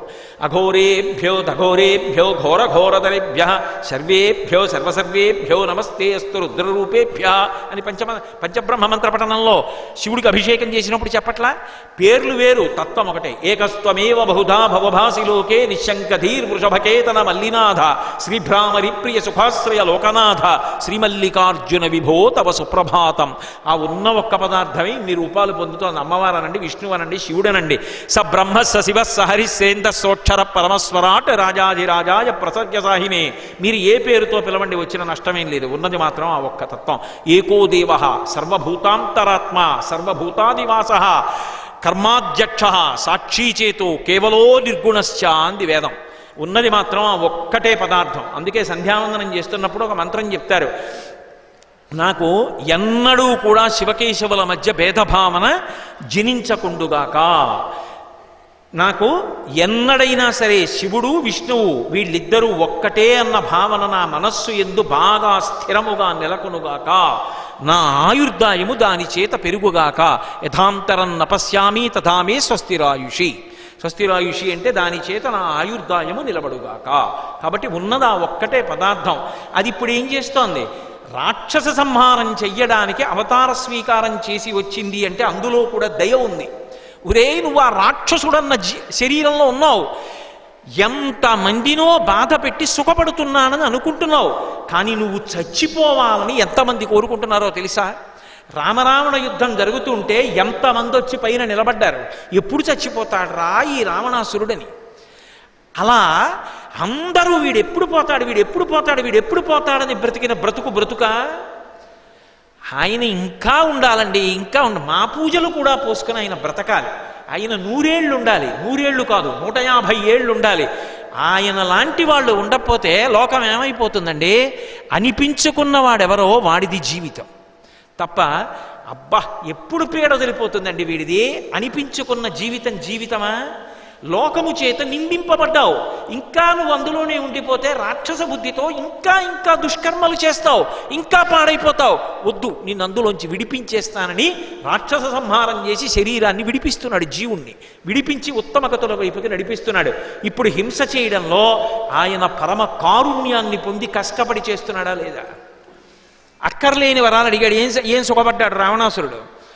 ఎవరి చేతిలో మరణం ఉండకూడదు, ఒక్క మనుష్యుడి చేతిలోనే మరణిస్తానన్నాడు. నిజానికి కష్టం ఎవరు పడ్డారు? వాడు బతికున్నంతకాలం అక్కర్లేని సుఖాలన్నీ అనుభవించాడు. మన కోసమని నరుడిగా వస్తే తప్ప రావణుడి సంహారం అవదని తతశ్చ ద్వాదశే మాసే చైత్రే నవమికేతి దౌ నక్షత్రే దితి దైవత్యే సోచ్య సంస్థేషు పంచషు గ్రహేషు కర్కటే లగ్నే వక్పతాం విద్యునా సహా ప్రోద్యమానే జగన్నాథం సర్వలోక నమస్కృతం అంటారు వాల్మీకి మహర్షి రామాయణంలో. 12 నెలలు ఆ కాలంలో ఉన్న నియమాన్ని అనుసరించి కౌసల్యాదేవి యొక్క గర్భంలో తల కిందకి పెట్టి కాళ్ళు పైకి పెట్టి తను విసర్జించిన మలమూత్రములలోంచి పుట్టినటువంటి క్రిమకీటకాదులు తన కోమలమైన శరీరాన్ని కరిచేస్తుంటే లోపల పెరుగుతూ కటిక చీకట్లో గర్భవాసం చేసి ఒక నరుడిగా పైకొస్తే తప్ప రావణ సంహారం జరగదని ఒక నరుడిగా పైకొచ్చాడు. కష్టపడ్డ కరుణామూర్తి ఎవరు? భగవానుడు. ఆయనకి కరుణ ఉంది కాబట్టి వచ్చాడు. నాకెందుకు ఈ దిక్కుమల్ల గొడవ, నేను ఇది అమ్మ కడుపులో నేను అలా పడుకోను, నేను రాను అమ్మ యోనిలో ఉంచంటే మనందరం ఏమైపోదాం. అందుకే ఆయన దయకి హద్దు లేదు. సముద్రం లోతు ఎలా తెలియదో భగవంతుని యొక్క దయ తెలియదు. ఒక ఉప్పు బొమ్మ సముద్రపు లోతు కనుక్కుందామని బయలుదేరితే సముద్రంలో ఎలా కరిగిపోతుందో, భగవంతుడి దయ గురించి తెలుసుకుందామని ప్రయత్నం చేస్తే ఆయన దయ యందు లీనమైపోతాడు. అందుకే ఒకమారు కాదు, సముద్రం ఎంత లోతో అంత లోతైన దయగలవాడా అని రామచంద్రమూర్తిని గోపరాజు గారు అన్ని మాటలు కీర్తించాడు. శ్రీ రఘురామచారు తులసీదళధామ శమక్షమాది శృంగార గుణాభిరామ త్రిజగన్నుత శౌర్య రమాలలామ దుర్బార కవంద రక్షస విరామ జగజ్జన కల్మషాన్నవోత్తారక నామ భద్రగిరిదాచరధీ కరుణాపయోనిధి అన్నాడు. భగవంతుడు హింస చేసినట్టు కనపడతాడు, చంపినట్టు కనపడతాడు, కానీ ఆయన చంపడంలో బాధ పెట్టడంలో అంత దయతో బాధ పెడతాడు. కంచి కామకోటి పీఠాధిపత్యం వహించిన చంద్రశేఖరేంద్ర సరస్వతీ స్వామి వారికి పూర్వాశ్రమంలో ఒక్కతే చెల్లెలు లలిత అని పేరు. ఆవిడ ఎన్నో కష్టాలు పడ్డారు. ఆయన శిష్యులు ఒకసారి వెళ్ళి అన్నారు, అయ్యా పూర్వాశ్రమంలో మీ చెల్లెలు చాలా బాధలు పడుతున్నారు. మీరు ఒప్పుకుంటే మేమందరం డబ్బు వేసుకుని ఆవిడికి ఇస్తామన్నారు. ఆయన కాసేపు ఆలోచించి అన్నారు, వద్దులేండి, గత జన్మలో చేసిన పాప ఫలితాన్ని అనుభవించేనివ్వండి, అయిపోతుంది అన్నారు. అంటే తాను పూర్వాశ్రమంలో ఉన్న అనుబంధంతో తన ఆశ్రమ నియమాన్ని ఒక్కడుగు కిందకి దిగలేదు. ఈ శరీరంతో గతంలో చేసినటువంటి పాపం పోతోంది. ఈ శరీరం పాపపుణ్యాలు అనుభవించడానికి ఒక ఉపకరణం. ఇది ఉంది కాబట్టి గతంలో చేసిన పాపం దీనికి వచ్చిన బాధ రూపంలో పోతోంది. ఈశ్వర, నా పాపాన్ని తీసేస్తున్నావు. అందుకే భక్తుడైన వాడు కష్టం వచ్చినప్పుడు కూడా భగవంతుడికి నమస్కరిస్తాడు. ఇలా నా పాపం పోతోంది, నీ పాదాలు వదలకుండా చూడు. నిన్ను సేవింపగ నాపదల్పడమని, నిత్యోత్సవం బబ్బని, జనమాతృండనని, సంసార మోహంబు పైగొనని, గ్రహగతులు కుందింపని, మేలు వచ్చిన రాణి, లోకుల్నంగని మెచ్చని, ఎలుగని, లోలోన నిందించని, చీకాకున్బడని, మహత్మునని, జేలొగ్గని, మూకీభావమునం తిట్టని, త్రోయని, నీ కారుణ్యము కలిగి ఉండినను అంతే చాలునో శంకర అంటాడు దుర్జటి. భగవంతుడిని ఏది జరుగుతుండనివ్వండి, ఆయన పాదములు విడవకుండా నిలబడగలగడం గొప్ప. ఆ స్థాయికి ఎదగడం భక్తి పండడం. అందుకే కుంతీదేవి అంటుంది, యాదవులందు పాండు సుతులందు నాకు మోహ విచ్ఛేదము చేయుమయ్య, ఘనసింధువు చేరిడి గంగభంగి నీపాద సరోజ చింతనముపై అనిశము మదీయ బుద్ధి అచ్చాదర వృత్తితో గదియగనట్లు చేయగదయ్య ఈశ్వర అంటుంది. నాకు ఈ మోహం తాళ్ళు తింపి నది కదిలి కదిలి కదిలి కదిలి కదిలి వెళ్ళి చిట్ట చివర సముద్రమునందు సంగమిస్తుంది.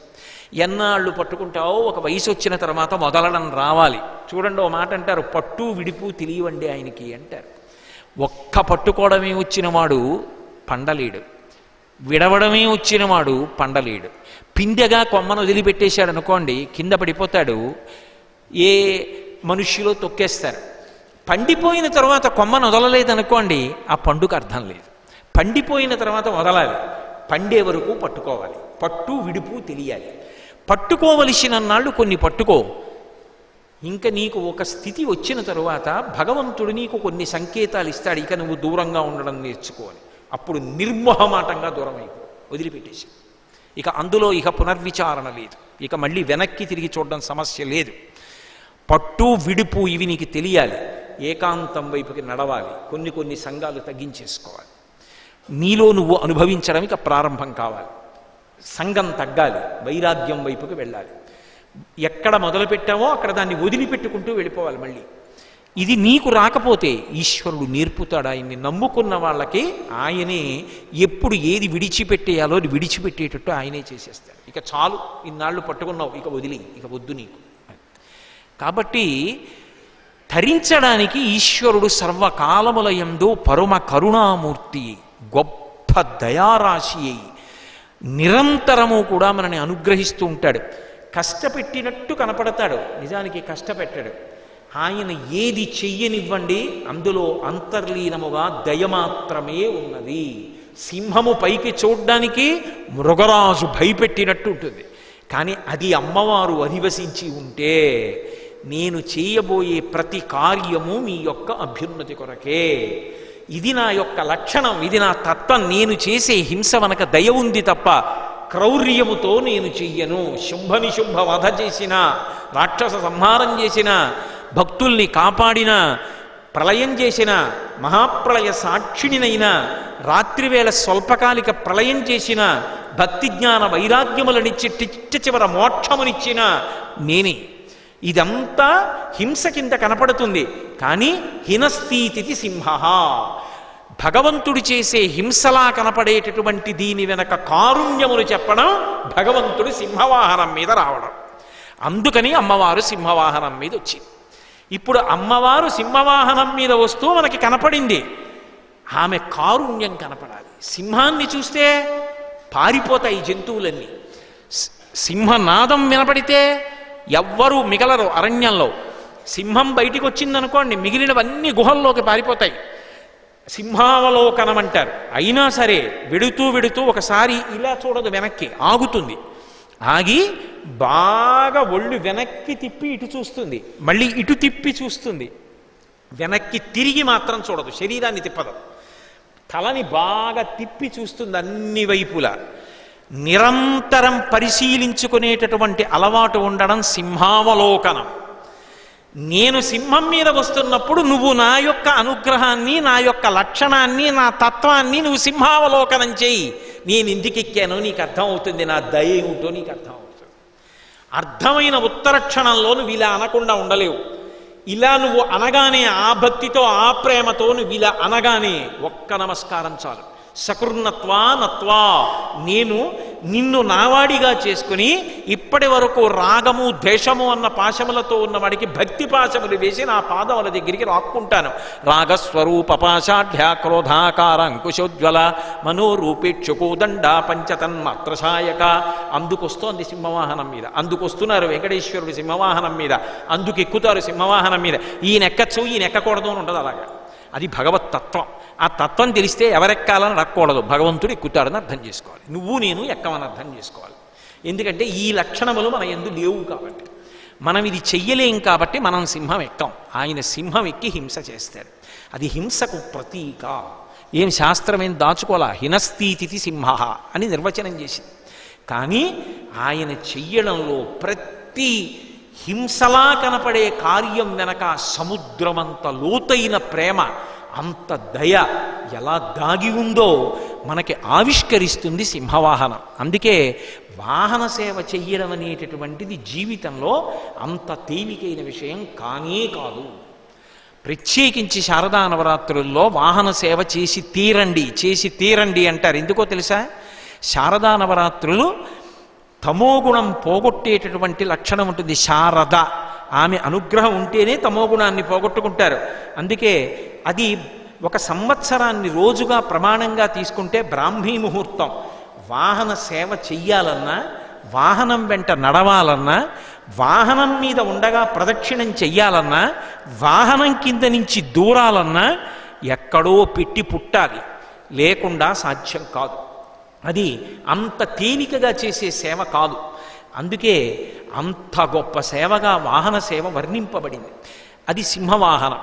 సరే, నేను ఒక్క సింహవాహనం గురించే పరిశీలనం చేస్తూ కూర్చుంటే ఇంకా 2 రోజులే ఉపన్యాసాలు. కాబట్టి ఇంకొక వాహనం గురించి మాట్లాడే ప్రయత్నం చేస్తాను. భగవానుడు శేషవాహనం మీద వస్తూ ఉంటాడు. శేషవాహనము అంటే తిరుమల సంప్రదాయంలో అయితే 2 రకాలుగా వాడతారు. పెదశేషవాహనము, చినశేషవాహనము అని రెండింటిని వాడతారు. 7 పడగలతో ఉంటే పెదశేషవాహనం అంటారు, 5 పడగలతో 5 తలలతో ఉంటే చినశేషవాహనం అంటారు. నిజానికి అవి ఒకటి ఆదిశేషుడు, రెండవది వాసుకి. ఈ రెండిటిని ఆయన వాహనంగా స్వీకరించి వస్తున్నాడు. అయితే మీరు ఇక్కడ ఒక విషయాన్ని బాగా పట్టుకోవాలి. ఆయన వాహనంగా స్వీకరించి వస్తున్నాడు అనేటటువంటి దాన్ని కేవలంగా ఎంతసేపు యాంత్రికంగా అదో వాహనం, నేను ఎక్కిన కారులాగో మోటార్ సైకిల్ లాగో అని అనుకోకూడదు. దాని తత్వం తెలుసుకున్న నాడే తరిస్తాడు. అప్పుడే భగవంతుడి వైపుకి ఆభిముఖ్యం కలిగి ధర్మమునందు అనురక్తి కలుగుతుంది. ఆదిశేషుడు ఒక వాహనం అయ్యాడు. ఎందుచేత వాహనం అయ్యాడు అంటే, ఆదిశేషుడు లేనప్పుడు వాహనం ఉండదా అన్న ప్రశ్న ఉండదు. నిన్ననే నేను మీకు మనవి చేశా, యజ్ఞోపవీతంలో అది సహజం కాదు. ఆ గుణముల చేత ఆకర్షితుడై భగవంతుడు ఒకప్పుడు ఆదిశేషుణ్ణి వాహనంగా స్వీకరించి అనుగ్రహించాడు. ఎందుచేత అంటే, వినత కద్రువ వీళ్ళిద్దరూ కూడా కశ్యప ప్రజాపతి యొక్క భార్యలు. ఇద్దరు భార్యలు భర్తని చాలా కాలం అనుగమించారు. కశ్యప ప్రజాపతికి సేవ చేశారు. సేవ చేసి భర్తని అడిగారు. యోమే భర్త సమీ గురు త్వం నిత్యమనురక్తాస్మి యథారూపాం సువర్చల అంటుంది సీతమ్మ. భర్తని మించిన దైవం లోకంలో లేదు. కాబట్టి ఆ భర్తని అనుగమించి వాళ్ళు అడిగారు, అయ్యా మాకు సంతానం పొంది తల్లుల అవ్వాలని కోరిక ఉంది అన్నారు. ఆయన అన్నాడు, చాలా సంతోషం. తల్లి అవ్వాలనేటటువంటి కోరిక లోకంలో ఏ స్త్రీకి ఉండదు. మీరు పొందినటువంటి కోరిక పూర్తిగా సమర్థించవలసినదే. కాబట్టి మీరే వరమడగండి, మీకు ఎటువంటి సంతానం కావాలని అనుకుంటున్నారో కోరుకోండి అన్నాడు. అంటే కద్రువ దీర్ఘమైనటువంటి శరీరము కలిగినటువంటి వాళ్ళు, అగ్నిహోత్రంలో వెలిగేటటువంటి అగ్నిహోత్రంలా వెలిగేటటువంటి శరీరం ఉన్నవాళ్ళు, మంచి తేజోవంతులైనటువంటి వాళ్ళు, నాకు అనేక మంది సంతానం కావాలి అని కోరుకుంది. ఆయన అన్నాడు, తథాస్తు అన్నాడు. రెండవ భార్య వంక తిరిగాడు, వినత వంక, చిన్న భార్య. ఆమె వంక తిరిగి ఆమెను అడిగాడు, నీకెవరు కావాలని అడిగాడు. ఆవిడంది, అక్క కోరుకుంది కదూ, అగ్ని వంటి తేజస్సు ఉన్నవాళ్ళు, దీర్ఘమైన శరీరం ఉన్నవాళ్ళు, అపారమైన బలము తేజస్సు ఉన్నవాళ్ళు కావాలని, వాళ్ళందరిని శక్తిని మించిపోయినటువంటి బలము తేజస్సు ఉన్న ఇద్దరు కావాలని. తథాస్తు అన్నాడు. ఇద్దరికి అటువంటి సంతానం కలగాలని పుత్రకామేష్టి చేశాడు. పుత్రకామేష్టిలో దేవతలు అనుగ్రహించారు. అనుగ్రహించిన కారణం చేత గర్భమునందు గుడ్లు పెరిగాయి. ఆ గుడ్లు బయటికి వచ్చినప్పుడు ఏం చేశారంటే వాటినన్నిటినీ కూడా ఈ రోజుల్లో ఇన్క్యుబేటర్ అన్న మాటతో ముందు పుట్టినటువంటి పిండాన్ని ఎలా అమ్మ కడుపులోనే ఉన్నటువంటి వేడిలో పెంచి సురక్షితంగా మళ్ళీ తయారయ్యేటట్టు చేస్తున్నారో అలాగే ఆ రోజులలో నీతి కుండలలో ఉంచి వాటిని పొదగడానికి అవకాశం కల్పించారు.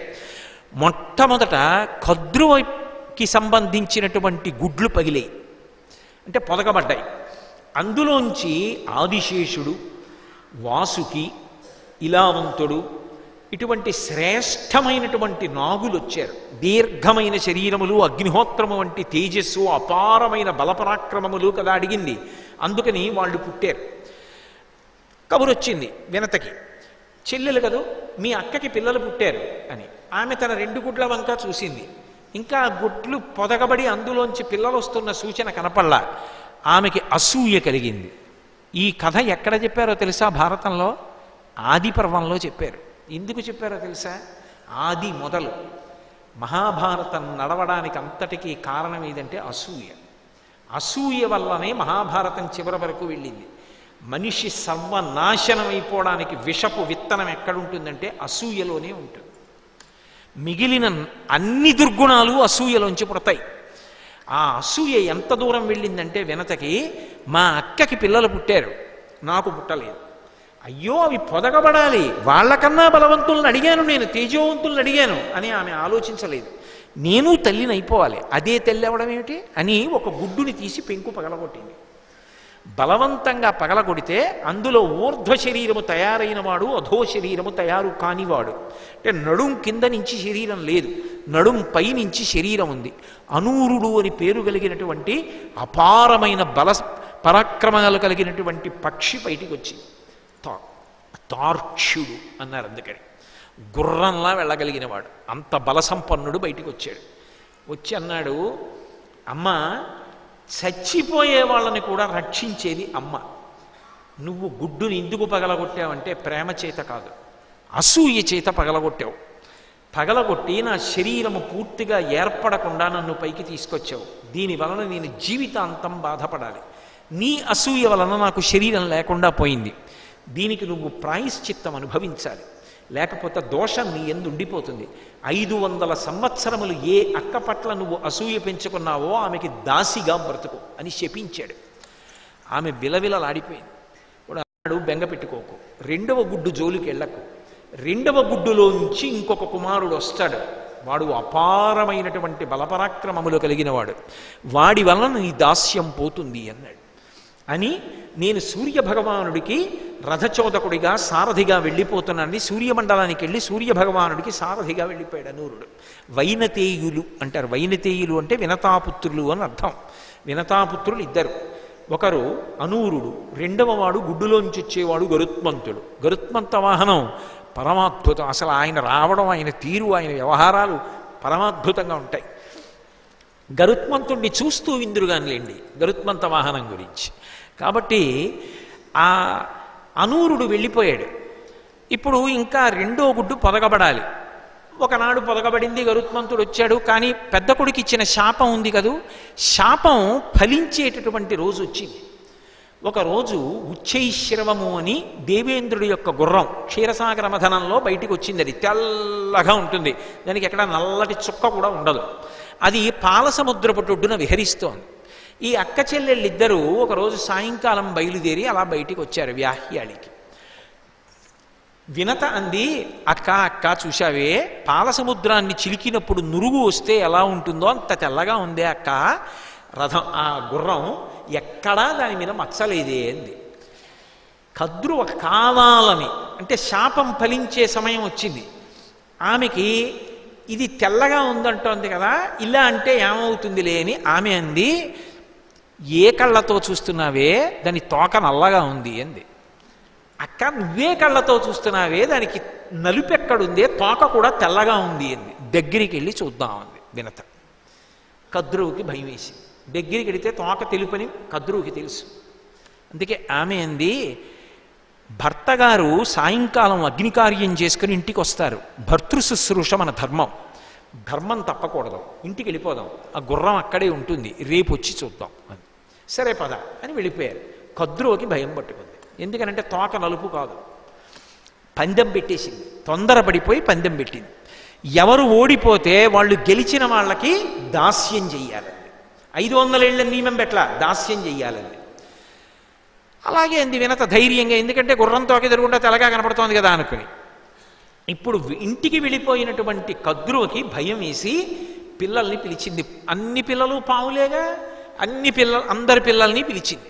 పిలిచి, పిల్లలారా నాకు తెలుసురా, ఉచ్చైశ్రవం తోక తెలుపు, కానీ రేపు దగ్గరికి వెళ్ళి చూస్తే మీ పిన్నమ్మ చేతిలో ఓడిపోతాను. దాస్యం చెయ్యాలి, నన్ను ఉద్ధరించడానికి మీరు ఉపకారం చేయండి. మీ శరీరాలు నల్లగా ఉంటాయి, ఒకళ్ళు వెళ్ళి తోకకి చుట్టుకోండి, చుట్టుకుంటే నల్లగా కనపడుతుంది తోక.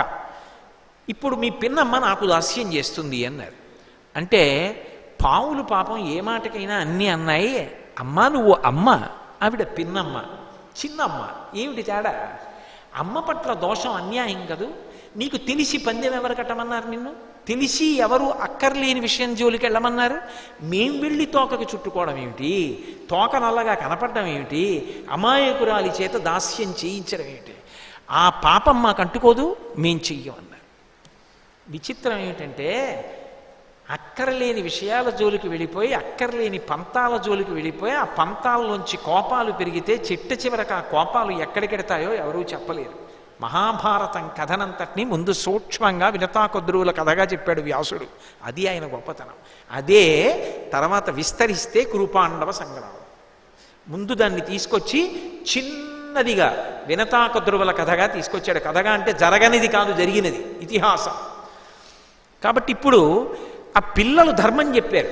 ఆవిడంది, నేను చెప్పిన మాట వినడం అన్నిటికన్నా పెద్ద ధర్మం, అమ్మ మాట వినడం మీరు వినలేదు సరిగదా, నాకు ధర్మం చెప్తున్నారు.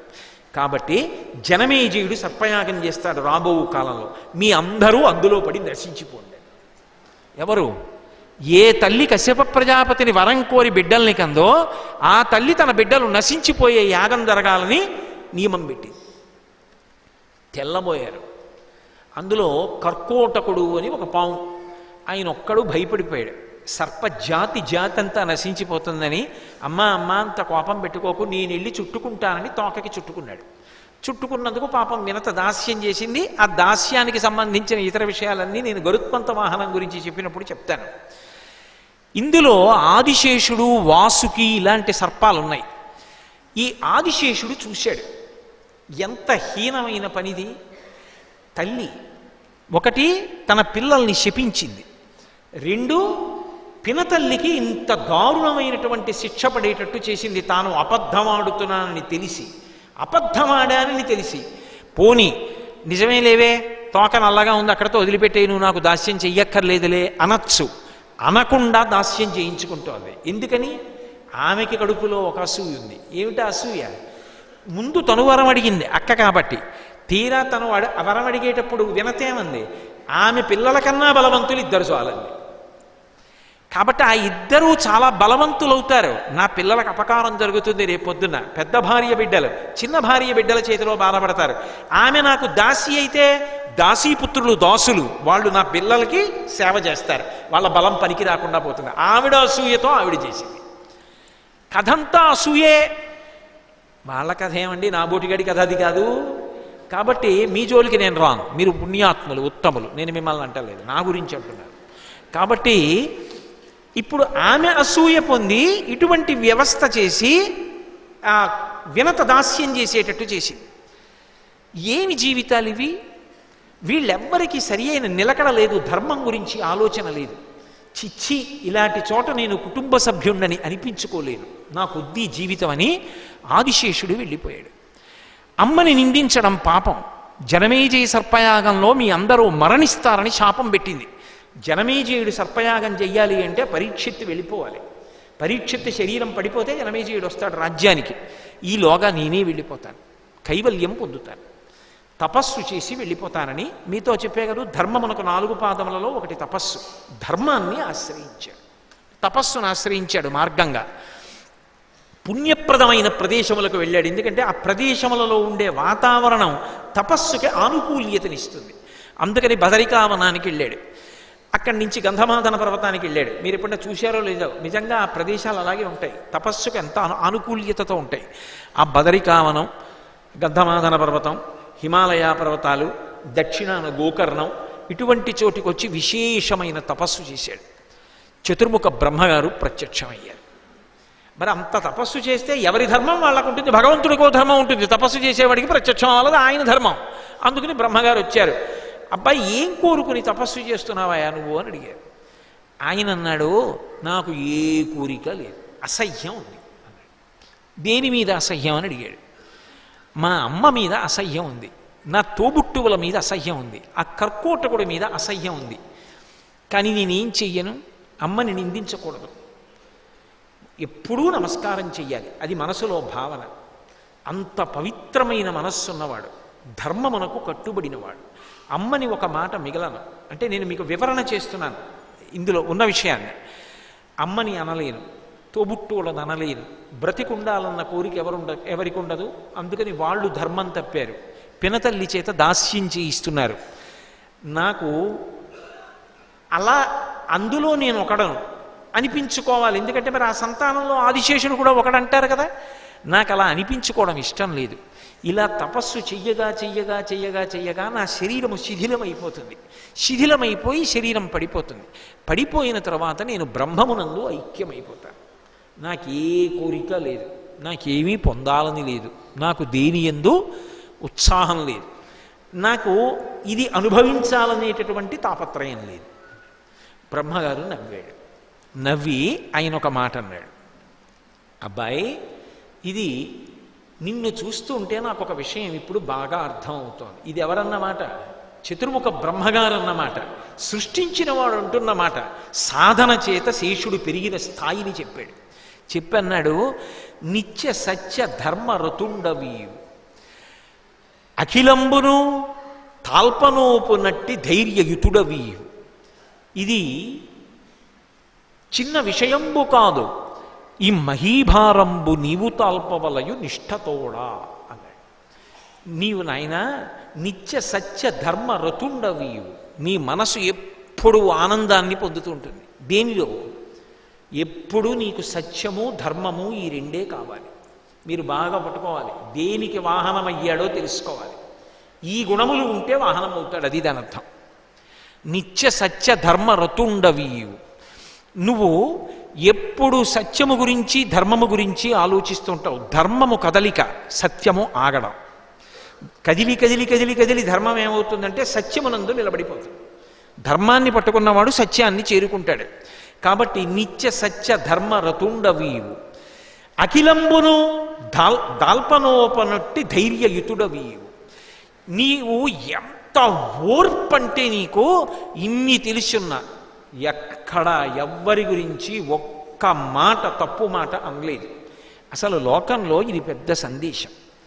పరమశివుడు తప్పు చేసిన చంద్రుడిని నెత్తి మీద పెట్టుకున్నాడు, హాలాహలాన్ని కంఠంలో పెట్టుకున్నాడు తప్ప పైకి వదలలేదు. నీకు ఏదైనా విషయం తెలిసినా ఇక్కడే పెట్టుకో తప్ప పైకి మాట్లాడవద్దు, వాళ్ళు లేనప్పుడు మాట్లాడవద్దు.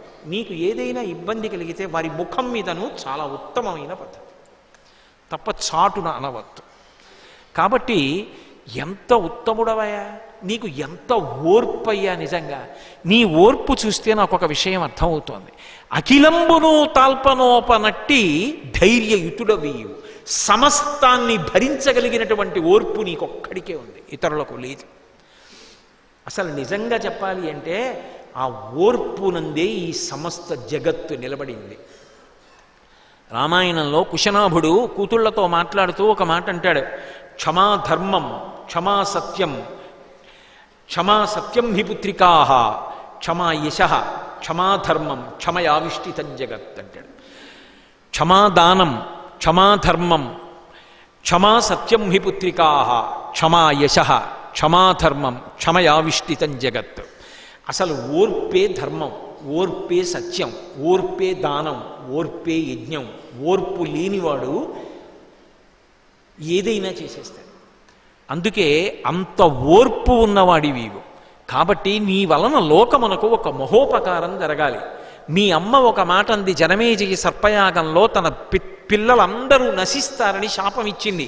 కానీ నాది పై స్థాయి, నేను సృష్టికర్తని, నీకు ఏమీ అవదు, నిన్ను ఎవ్వరూ చెనకలేరు, నువ్వు సర్పయాగంలో నశించవు. నీ వంటి వాడి వలన, ఇన్ని గుణములు ఉన్నవాడివి కాబట్టి నీ వలన లోకమునకు ఒక మహోపకారం జరగాలి. నువ్వు ఈ మహీభారంబు తాల్పవలయు నీవు నిష్ఠతోడా. నిష్ఠ అన్న మాటకు అర్థం, పడగలు కదిపాడనుకోండి భూమి కంపిస్తుంది. అందుకని పడగల మీద భూమిని ఎప్పుడూ నువ్వు భరిస్తూ ఉండాలి. అందుకని నువ్వు ఈ భూమినంతటిని భరించు, ఇది నీకు నేను ఇస్తున్నటువంటి గొప్ప అనుగ్రహం అన్నాడు. అంటే ఆదిశేషుడు వెంటనే బయలుదేరి ఈ భూమిని భరించడం మొదలుపెట్టాడు. ఆనాటి నుంచి ఈనాటికి ఏనాటికి ఆదిశేషుడు భూమిని భరిస్తూ ఉంటాడు. అలా భరిస్తాడా? పాము పడగల మీద ఉంటాయా? నీకు తెలియనివి, నువ్వు చూడనివి, నువ్వు చూసినట్టు ఖండించి మాట్లాడకు. రామాయణం చదువు తెలుస్తుంది. కాబట్టి ఆయన పడగల మీద మోస్తూ ఉంటాడు. మూలతత్వం అనంత స్థానము అని హిమాలయ పర్వతాల్లో నల్లటి బట్టలు కట్టుకుని ఆయన తిరుగుతుంటాడు అని చెప్పి ఆయన గురించి రామాయణంలో వాల్మీకి మహర్షి పేర్కొన్నారు. అనంత దర్శనం అవుతుంది, ఆయన ప్రత్యేకంగా ఫలానా స్థానంలో మూలశక్తి అక్కడ ఉంటుంది అని చెప్పి అటువంటి వాడై ఆదిశేషుడు అని పిలవబడ్డాడు.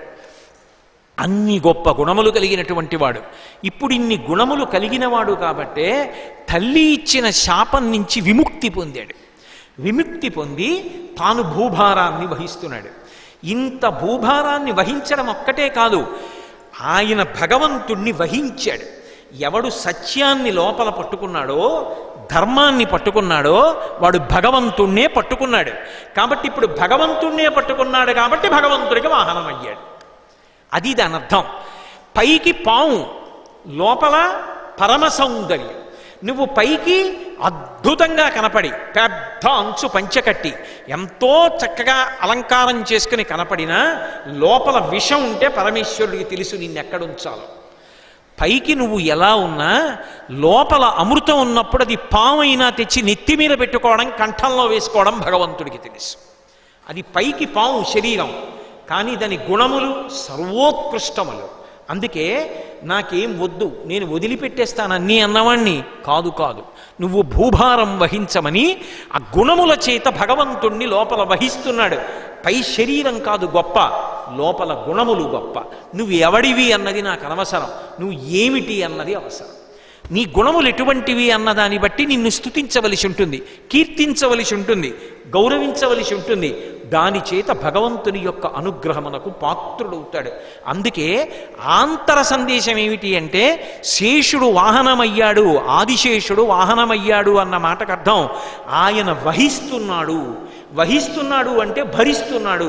ఎలా భరిస్తున్నాడు అంటే నిరంతరము గుణముల వలన భగవంతుణ్ణే లోపల పెట్టుకున్నాడు. అదేం చిన్న విగ్రహం కాదు లోపల పెట్టుకోవడానికి. సత్యధర్మములను పట్టుకొనుటయే భగవంతుని పట్టుకొనుట. నేను అందుకే మీతో నా ఉపన్యాస ప్రారంభంలో ఒక మాట చెప్పా, సమస్త వాంగ్మయము, సమస్త క్రతువులు, సమస్త ఆరాధనల యొక్క చరమ సందేశం ధర్మమే అని. కాబట్టి ఇప్పుడు అందుకని మొట్టమొదటనే ఒక మాట అన్నాడు బ్రహ్మగారు, నీవు నిత్య సత్య ధర్మ రతుండవీవు అన్నాడు. నీకు నిత్యము సత్యము ధర్మము కావాలి, వాటిలో రమిస్తావు. కాబట్టి నీవు భూమి భారాన్ని వహించు అన్నాడు. ఇప్పుడు భగవంతుడికి వాహనం అయ్యాడు. వాహనం అవడం కాదు, ఆయన గుణముల చేత భగవంతుడు ఆయన ఏం చేశాడో తెలుసా? ఒకానొక సందర్భంలో ఇద్దరి మధ్య ఒక గొప్ప బంధుత్వం కలిసి అన్నగారయ్యాడు. ఎప్పుడు? తమ్ముడిగా వచ్చి. త్రేతాయుగంలో తమ్ముడిగా వచ్చాడు. ఆదిశేషుడే లక్ష్మణస్వామిగా వచ్చాడు. ఆయన ఎప్పుడు లోపల భగవంతుడి గురించి చింతన చేస్తూ ఉంటాడు. ఆ చింతన చేయడంలో ఆర్ద్రత ఉంటుంది. ఆర్ద్రత అంటే తడి, తడి అంటే కరిగిపోయే లక్షణం. అమ్మో రాముడిగా వెడుతున్నాడే, రావణ సంహారం చేయాలి, 16 గుణములు ఉన్నవాడిగా వెళ్ళిపోతున్నాడే భూమి మీదకి, ఎంత నొచ్చుకుంటాడో, ఎన్ని కష్టాలు పడాలో, ఆ రామరావణ సంగ్రామంలో నరుడిగా నిలబడ్డంలో ఎన్ని బాధలు పడవలసి ఉంటుందో. అమ్మో స్వామి ఒక్కడు వెళ్ళడమే, నేను ఆయన వెనకాల పెడతాను, ఆయన్ని కాపాడుకుంటాను, ఆయన్ని రక్షించుకుంటాను. అది ప్రేమ. ప్రేమకి హద్దు తెలియదు. ప్రేమకున్న లక్షణం ఏమిటంటే కరిగిపోయే స్వభావం ఉన్నది కాబట్టి నేను కాపాడగలనా అన్న భావన ఉండదు, నేను కాపాడుకుంటానంటాడంతే. అందుకే నిజానికి కృష్ణుడు పరిపూర్ణావతారం, కానీ పూతనా సంహారం జరిగినప్పుడు ఆవిడ గుండెల మీద పడి పిల్లవాళ్ళ ఏమీ తెలియని వాళ్ళ ఆయన ఆడుకుంటుంటే ఆ యశోద వచ్చి పిల్లాడిని ఎత్తుకుని, అయ్యో పిల్లవాడా, నేలంగూలిన మేటి పెందురమపై నిర్భీతి క్రీడించు ఓ బాలారమ్మని మోపు చేర్చుకొని సంస్పర్శించి యారార్చుతున్ గోలాంగూలము తిప్పి గోరదములం చల్లించి గోమూత్రమున్ చల్లి తద్బాలాంగంబుల గోమయంబలదిరా 12 నామంబులన్ అంటారు పోతన గారు. ఆ చిన్ని కృష్ణుడిని తీసుకెళ్ళి ఆవు వెనకాతలు నించోబెట్టి తోక తిప్పి పేడ తీసి ఒళ్ళంతా పెట్టి, నీ శిరస్సు గోవిందుడు రక్షించుగాక, నీ భుజములందు కేశవుడు రక్షించుగాక, నీ నాభిని ఏదో హృషికేశుడు రక్షించుగాక. ఎవరు వాళ్ళందరూ కృష్ణుడే. వాళ్ళకి తెలియకపోవచ్చు, కానీ ప్రేమకున్న లక్షణం ఏమిటంటే అందరినీ రక్షించేవాడిని రక్షించుకోవాలనుకుంటుంది, కాపాడుకోవాలని ఉంటుంది. ఆ ప్రేమకున్న లక్షణం అది. అది శేషుడి యొక్క హృదయం. బెంగ పెట్టుకున్నాడు, నరుడిగా వెడుతున్నాడే. కోన్వస్మిన్ సంప్రదంలోకే గుణవాన్ కశ్చ వీర్యవాన్ ధర్మజ్ఞశ్చ కృతజ్ఞశ్చ సత్యవాక్యో దృఢవ్రతః చారిత్రేణ చ కోయుక్తః సర్వభూతేషు కోహితః విద్వాన్ కః కస్సమర్థశ్చ కశ్చైక ప్రియదర్శనః ఆత్మవాన్ కో జితక్రోధో దితిమాన్ కో ననసూయకః కశ్య బిభ్యతి దేవాశ్చ జాతరోషస్య సంయుగే. నరుడు 16 గుణములు కలిగిన వాడిగా వెళ్ళాడు. అందుకే అమ్మ కడుపులో గర్భవాసం చేసి వెళ్ళాడు. ఇంత కష్టపడబోతున్నాడే, నేను కూడా వెనకాతలు వెడితే కొంత కష్టాన్ని నేను భరించచ్చేమో అని తమ్ముడిగా వెళ్ళాడు, లక్ష్మణస్వామిగా వెళ్ళి. అందుకే అన్నయ్యని వదలడు. ఆ యుగంలో ఆ అవతారంలో గొప్పతనం ఏమిటంటే నచతేన వినా నిద్రా లభతే పురుషోత్తమా మృష్ణమన్న ముపానీతామశ్నాతి నచితం వినా అన్నారు మహర్షి బాలకాండలో.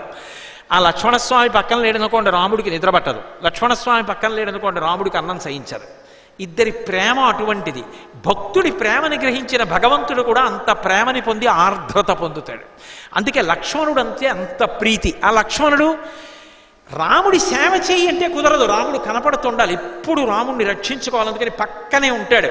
అందుకే ఒకప్పుడు అరణ్యవాసం చేస్తుంటే పిలిచాడు లక్ష్మణస్వామిని.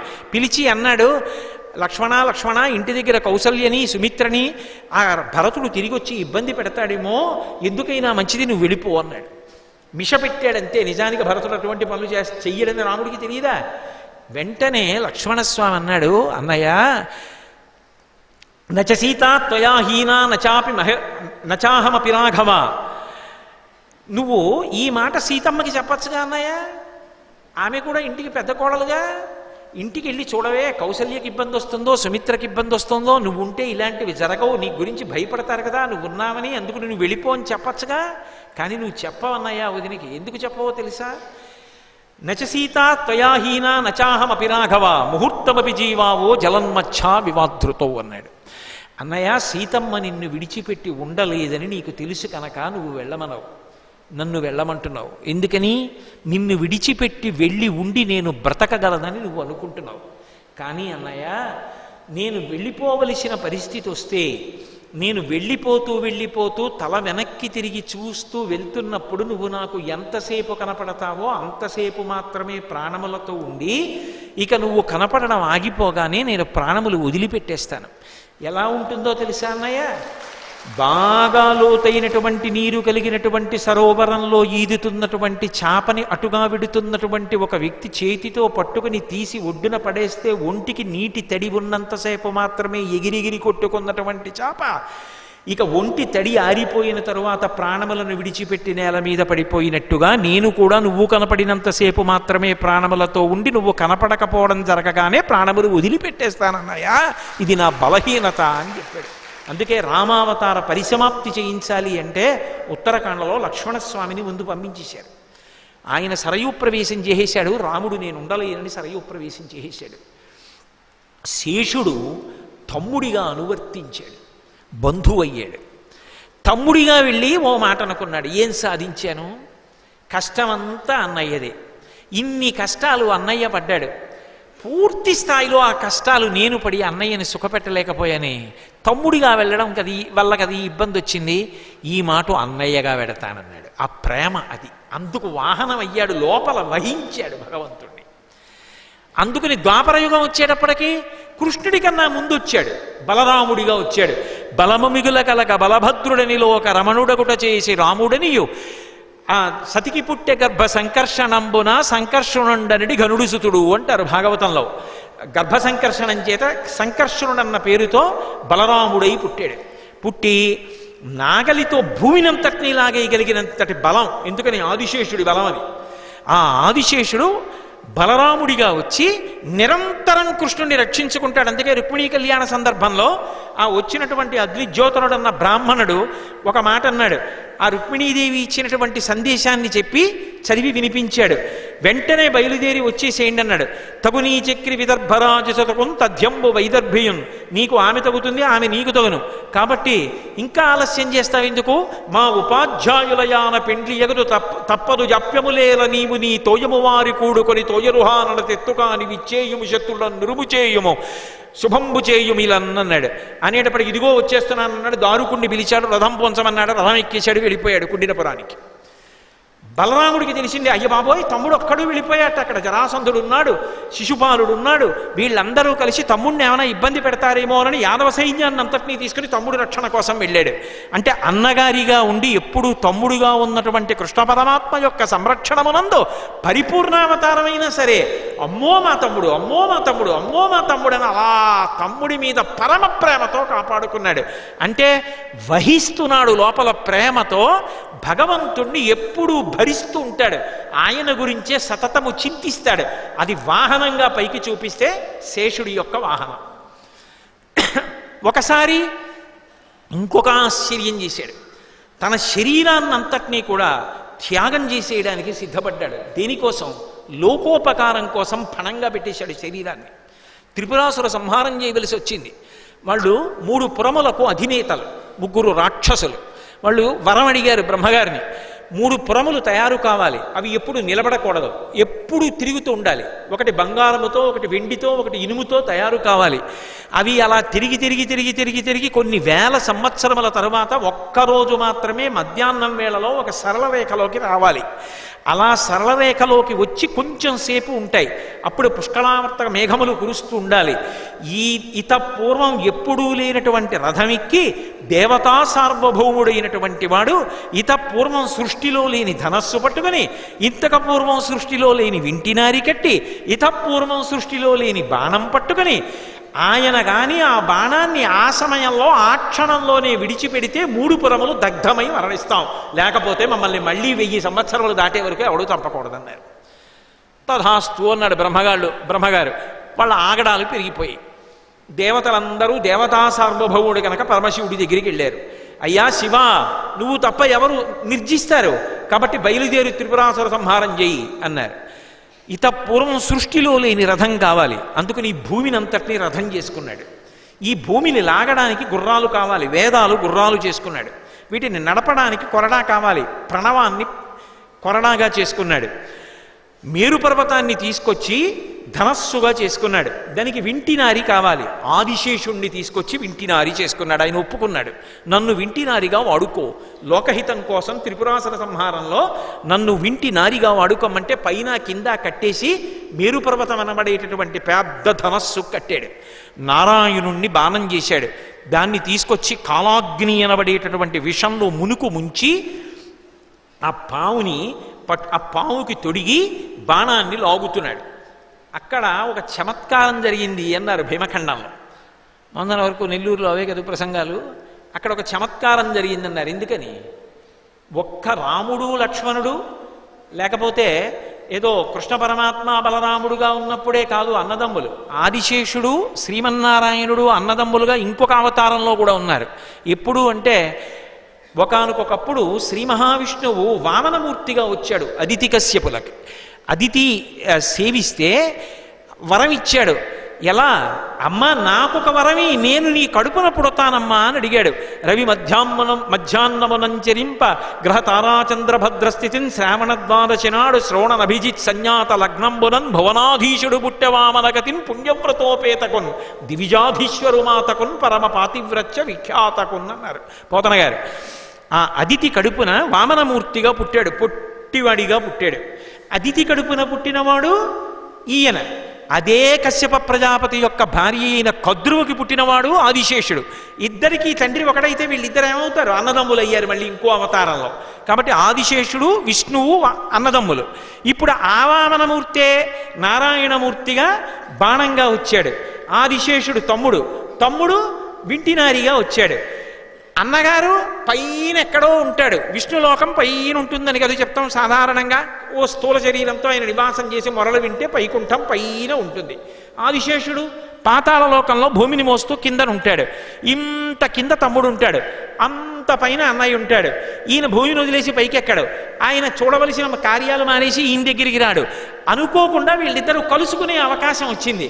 ఎందుకని? ఒక ధనస్సుకి వింటినారిగా శేషుడు వచ్చాడు, దానికి బాణంగా నారాయణమూర్తి వచ్చారు. ఇప్పుడు ఈ బాణం అక్కడుండి వింటినారి ఇక్కడుంటే పలకరించుకోవడం కుదరదు. దానికి కట్టిన తర్వాత శివుడు ఈ బాణాన్ని తీసి ఈ ఆదిశేషుడి పొట్టకి నొక్కి పెట్టి వెనక్కి లాగాడు. ఆకర్ణాంతం లాగుతారు బాణాన్ని, అది చివి దగ్గరికి వచ్చింది. ఎవరో ఇద్దరు మాట్లాడుకుంటున్నట్టు అనిపించింది శివుడికి. ఏమిటా అని విన్నట్ట.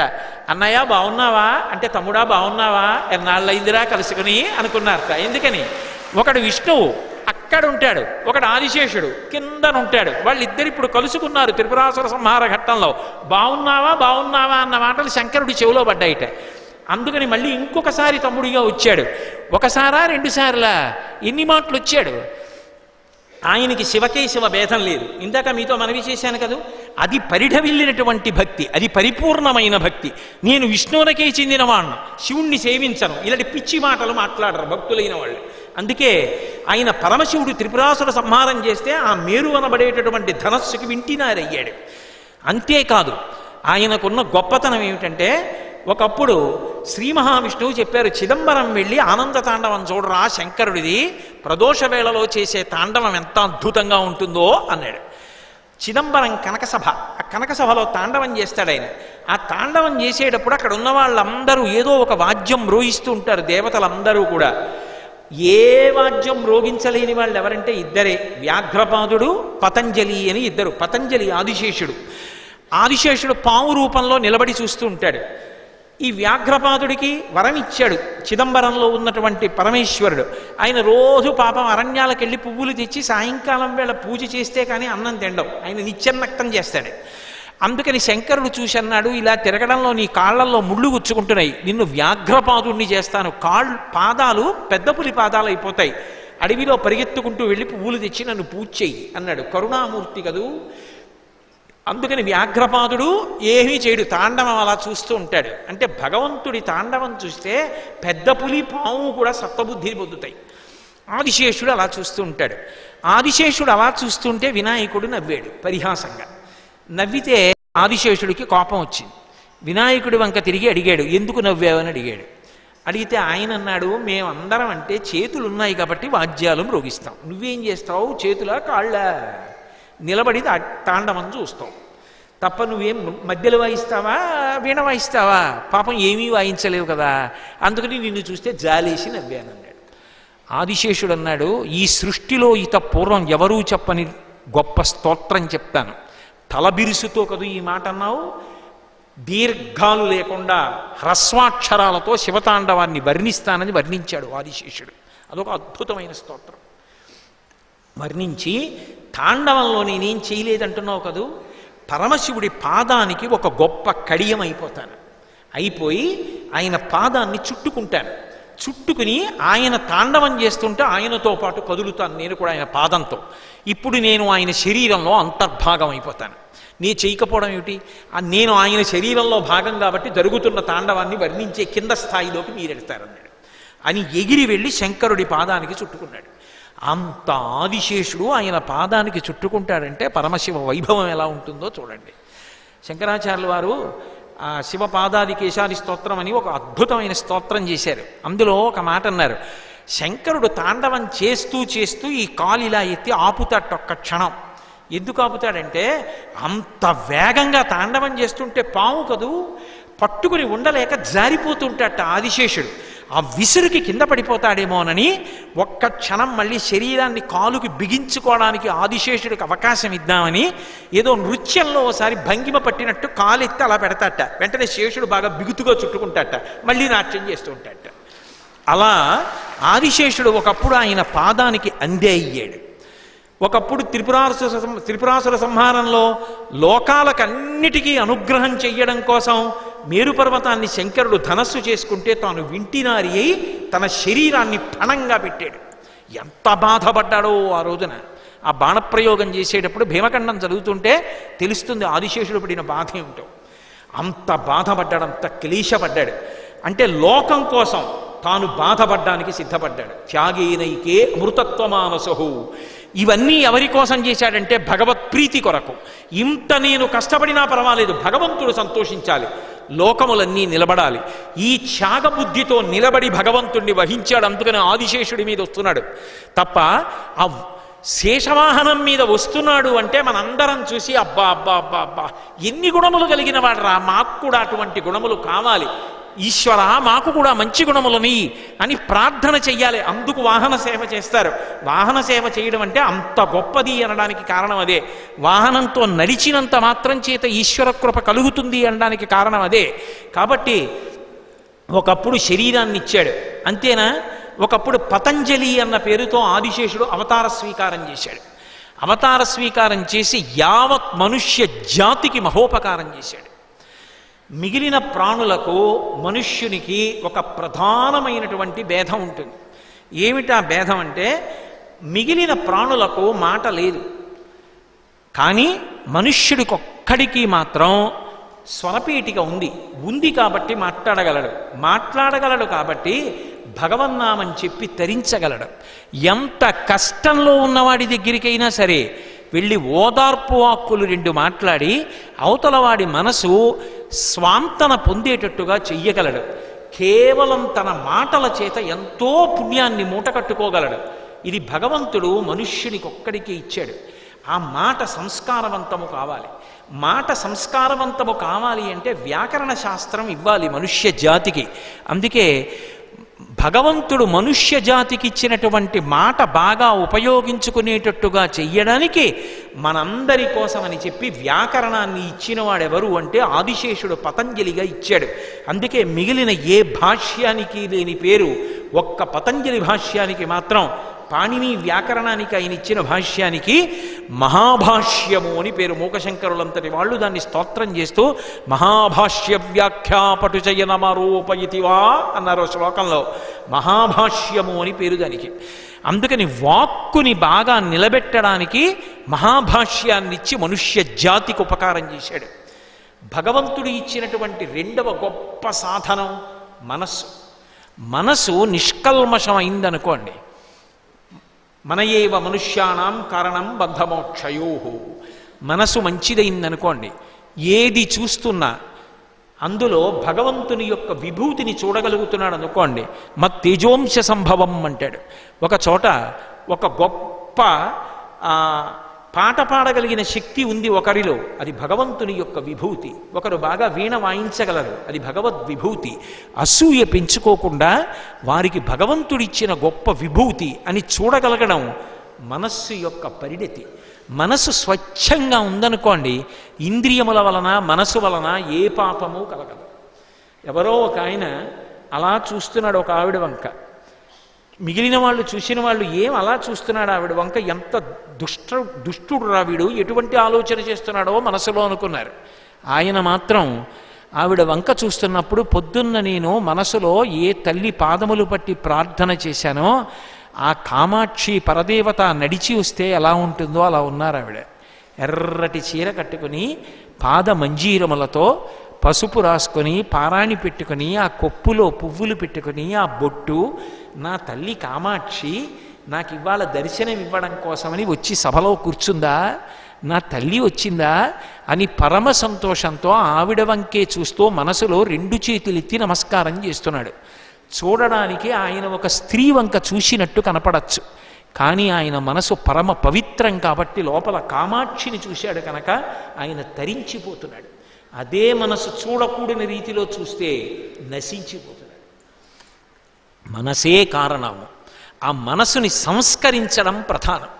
కాబట్టి ఆ మనసుని సంస్కరించడానికి యోగశాస్త్రాన్ని ఇచ్చాడు. పతంజలి యోగ భాష్యము అంటారు. రాజయోగము అనేటటువంటి మాట పతంజలి యోగశాస్త్రంలోంచే వచ్చింది. మనసుని ఎలా శుద్ధి చేసుకోవాలో, ఎలా నియంత్రించాలో, ఎలా ప్రాణాయామం చెయ్యాలో, మనసుని ఎలా నిలబెట్టాలో, మనసుని ఎలా భగవంతుడిలో ఐక్యం చెయ్యాలో, దాన్ని ఎలా వెనక్కి తీసుకెళ్లాలో, అంతర్ముఖత్వం ఎలా పొందించాలో, నిజానికి బయట వెతికితే దొరకదావిడ. అంతర్ముఖ సమారాధ్య బహిర్ముఖ సుదుర్లభ. నువ్వు కళ్ళు మూసు కూర్చుంటే నీ ఇంద్రియములు వెనక్కి వెడితే, మనసు వెనక్కి వెడితే భగవంతుడు ఇక్కడ కనపడతాడు. ఆ వెనక్కి ఎలా నడిపించాలో ఇవన్నీ కూడా మహానుభావుడై ఆదిశేషుడు పతంజలిగా వచ్చి యోగసూత్ర భాష్యాన్ని ఇచ్చాడు. మూడవ ఉపకారం, భగవంతుడు మనకి శరీరాన్ని ఇచ్చాడు. ఇది ఉంది కాబట్టి ధర్మాన్ని ఆచరించగలం. ఇది లేదనుకోండి, ఎలా ధర్మం చేస్తాను? ఇది ఉంది కాబట్టి భగవంతుడి గురించి మాట్లాడుతున్నాను, ఇది ఉంది కాబట్టి వాహనాల గురించి మాట్లాడుతున్నాను, ఇది ఉంది కాబట్టి ఓ పూజ చేస్తాను, ఇది ఉంది కాబట్టి మా గురువుగారు కనపడితే 2 చేతులు ఎత్తి నమస్కరిస్తాను, మా గురువుగారు కనపడితే పరమ సంతోషంతో కందుల వెంట ఆనంద భాష్పాలు కారుస్తాను, పూజామందిరంలోకో దేవాలయంలోకో వెడితే ఇన్ని పువ్వులు తీసి భగవంతుడి పాదముల మీద వెయ్యగలుగుతున్నాను. ఈ శరీరము లేకపోతే నేను కొత్తగా పుణ్యాన్ని ఎలా చేసుకుంటాను? భగవన్నామం ఎలా చెప్తాను? గురువుగారి పాదాలు ఎలా పట్టుకుంటాను? విషయం ఎలా అధ్యయనం చేస్తాను? ఈ శరీరం పరమోత్కృష్టమైన సాధనం. ఈ శరీరం కాకుండా ఓ కుక్క శరీరంలో ఉన్నాననుకోండి, ఇందులోకి వచ్చి కూర్చుంటానంటే ఒప్పుకుంటారా? అర్థం అవుతుందా? రామాయణ భారత భాగవతాలు పనికొస్తాయా? గురువుగారి వల్ల ఉపయోగం ఉంటుందా? శాస్త్రములు నేర్చుకుంటాడా? ఇంత గొప్ప మనుష్య శరీరాన్ని ఇచ్చాడు.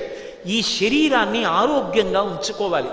దీన్ని ఆరోగ్యంగా ఉంచుకోవాలంటే ఏ సూత్రములను పాటించాలో, అనారోగ్యం వచ్చినప్పుడు ఎటువంటి ఔషధ సేవనము చేత అనారోగ్యాన్ని పోగొట్టుకోవాలో, చరకుడు అన్న పేరు, ఆత్రేయుడు అన్న పేరు పతంజలికి ఆదిశేషుడికి చెందుతాయి. చరకుడు అన్న పేరుతో చరక సంహిత అన్న పేరుతో అసలు ప్రపంచంలో వైద్యశాస్త్రం కన్ను విప్పని రోజులలో అంత గొప్ప వైద్యశాస్త్రాన్ని ఇచ్చినటువంటి ప్రప్రథమ వైద్యుడు లోకంలో ఆదిశేషుడు పతంజలిగా ఇచ్చాడు. కాబట్టి ఈ మనుష్య జాతికంతటికీ కూడా 3 రకములైన మహోపకారములను చేశాడు. వాళ్ళ శరీరం నిలబడడానికి వైద్యశాస్త్రం ఇచ్చాడు, మనసుని శుద్ధి చేసుకోవడానికి యోగశాస్త్రం ఇచ్చాడు, అలాగే మహానుభావుడు వాక్కుని సంస్కారవంతం చేసుకోవడానికి వ్యాకరణ భాష్యం ఇచ్చాడు. 3 ఉపకరణములకు సంబంధించినటువంటి 3 శాస్త్రములను అందించాడు. అంటే లోకానికి ఉపకారం చెయ్యడమే తన జీవిత ధ్యేయంగా పెట్టుకున్నాడు. అటువంటి భావన ఎవడు త్రికరణ శుద్ధిగా పొంది ఉన్నాడో, లోకోపకారము చేయడం అంటే భగవంతుడి పూజ చేయడమే. కాబట్టి వాడు భగవంతుణ్ణి వహిస్తున్నాడు, అంటే భగవద్వాహనమైనాడు. అంటే శేషవాహనం మీద స్వామి వెడుతున్నాడు అంటే శేషుడి గుణములు గుర్తు రావాలి. భగవంతుడు ఎంత సంతోషించి గుండెలలో ఉన్నవాడు పైకొచ్చి కూర్చుని దర్శనమిస్తున్నాడంటే, ఇన్ని గుణములు ఉన్నవాడురా, ఇన్ని కష్టాలు పడినవాడురా, నా కోసం ఇంత ప్రేమ చూపించినవాడురా, ఇంత నిత్య సత్య ధర్మ రతుడురా, ఇంత ఓర్పు కలిగిన వాడురా, ఈ వాహనం మీద వెడుతుండగా నా పక్కన వచ్చిన, నా వెంట నడిచిన, ఇలా చూసిన, ఇందులో కొన్ని గుణములు నీకు కూడా కలుగుతాయి. తేలికగా భగవద్విభూతిని పొందడానికి అవకాశం ఏది అంటే వాహన సేవ చేయుట, వాహన సేవలో పాల్గొనుట. అంత గొప్పగా ఆదిశేషుడు పెదశేష వాహనం అన్న పేరుతో ఇవాళ భగవంతుణ్ణి భరించి వెడుతున్నాడు. నేను మీకు మనవి చేశాను, భగవంతుడు అంటే ఏదో ఒక్క రూపం కాదు. స్త్రీ పురుష నపుంసక మూర్తియును కాక, తిర్య కమర నరాది మూర్తియును కాక, కర్మ గుణభేద సదసత్ప్రకాశి కాక, వెనుక నన్నియుతానకు విభుతలంతో. అందుకే ఆ శేషవాహనాన్ని అన్ని భగవత్ స్వరూపాలకి వాడుతుంటారు. అంత గొప్పగా ఆదిశేష వాహనాన్ని పరమేశ్వరుడు స్వీకరించి వెడుతుంటే చూసిన వాడెవరో వాడు ధన్యుడు. అందుకే దేవాలయ వ్యవస్థలో ఇప్పటికీ కూడా వాహన మంటపాన్ని కట్టి ఈ వాహనాలన్నిటినీ తీసుకొచ్చి లోపల ఉంచి, ఉత్సవాలు వస్తున్నాయంటే వాహనాల్ని మనమే శుభ్రం చేసుకుని అలంకారం చేసుకుని వాహనం మీద భగవంతుడు వెడుతున్నాడంటే ఆయనకి పరమ ప్రీతికారకం. ఎంత సంతోషిస్తాడో. ఎక్కడైనా వాహన సేవ చేస్తున్నారు అంటే భక్తుల్ని కటాక్షించడానికి సిద్ధంగా ఉంటాడు. అంత గొప్ప వాహన సేవ, అంత గొప్ప ఆదిశేష వాహన. దాన్నే తేలిక మాటలో పెదశేష వాహనం అని పిలుస్తున్నారు. రేపటి రోజున తిరిగి సాయంకాలం 6:30 కలుసుకున్నప్పుడు వాసుకి చినశేష వాహనంగా ఎలా మారాడు, ఆయన యొక్క గొప్ప గొప్ప విశేషాలు ఏమిటి, ఎందువల్ల భగవంతుణ్ణి వహించగలిగినటువంటి స్థితిని పొందాడు అన్న విషయాల గురించి భగవంతుడు పలికించినంత మేర పలుకుతాను. మంగళాశాసనపరై మదాచార్య పురోగమై సర్వైశ్చ పూర్వైరాచార్యై సత్కృతాయాస్తు మంగళం. మంగళం కోసలేంద్రాయ మహనీయ గుణాత్మనే చక్రవర్తి తనూజాయ సర్వభౌమాయ మంగళం. ఉమాకాంతాయ కాంతాయ కామితార్థప్రదాయినే శ్రీగిరీశాయ దేవాయ మలినాథాయ మంగళం. సర్వం శ్రీ ఉమామహేశ్వర పరబ్రహ్మార్పణమస్తు. స్వస్తి.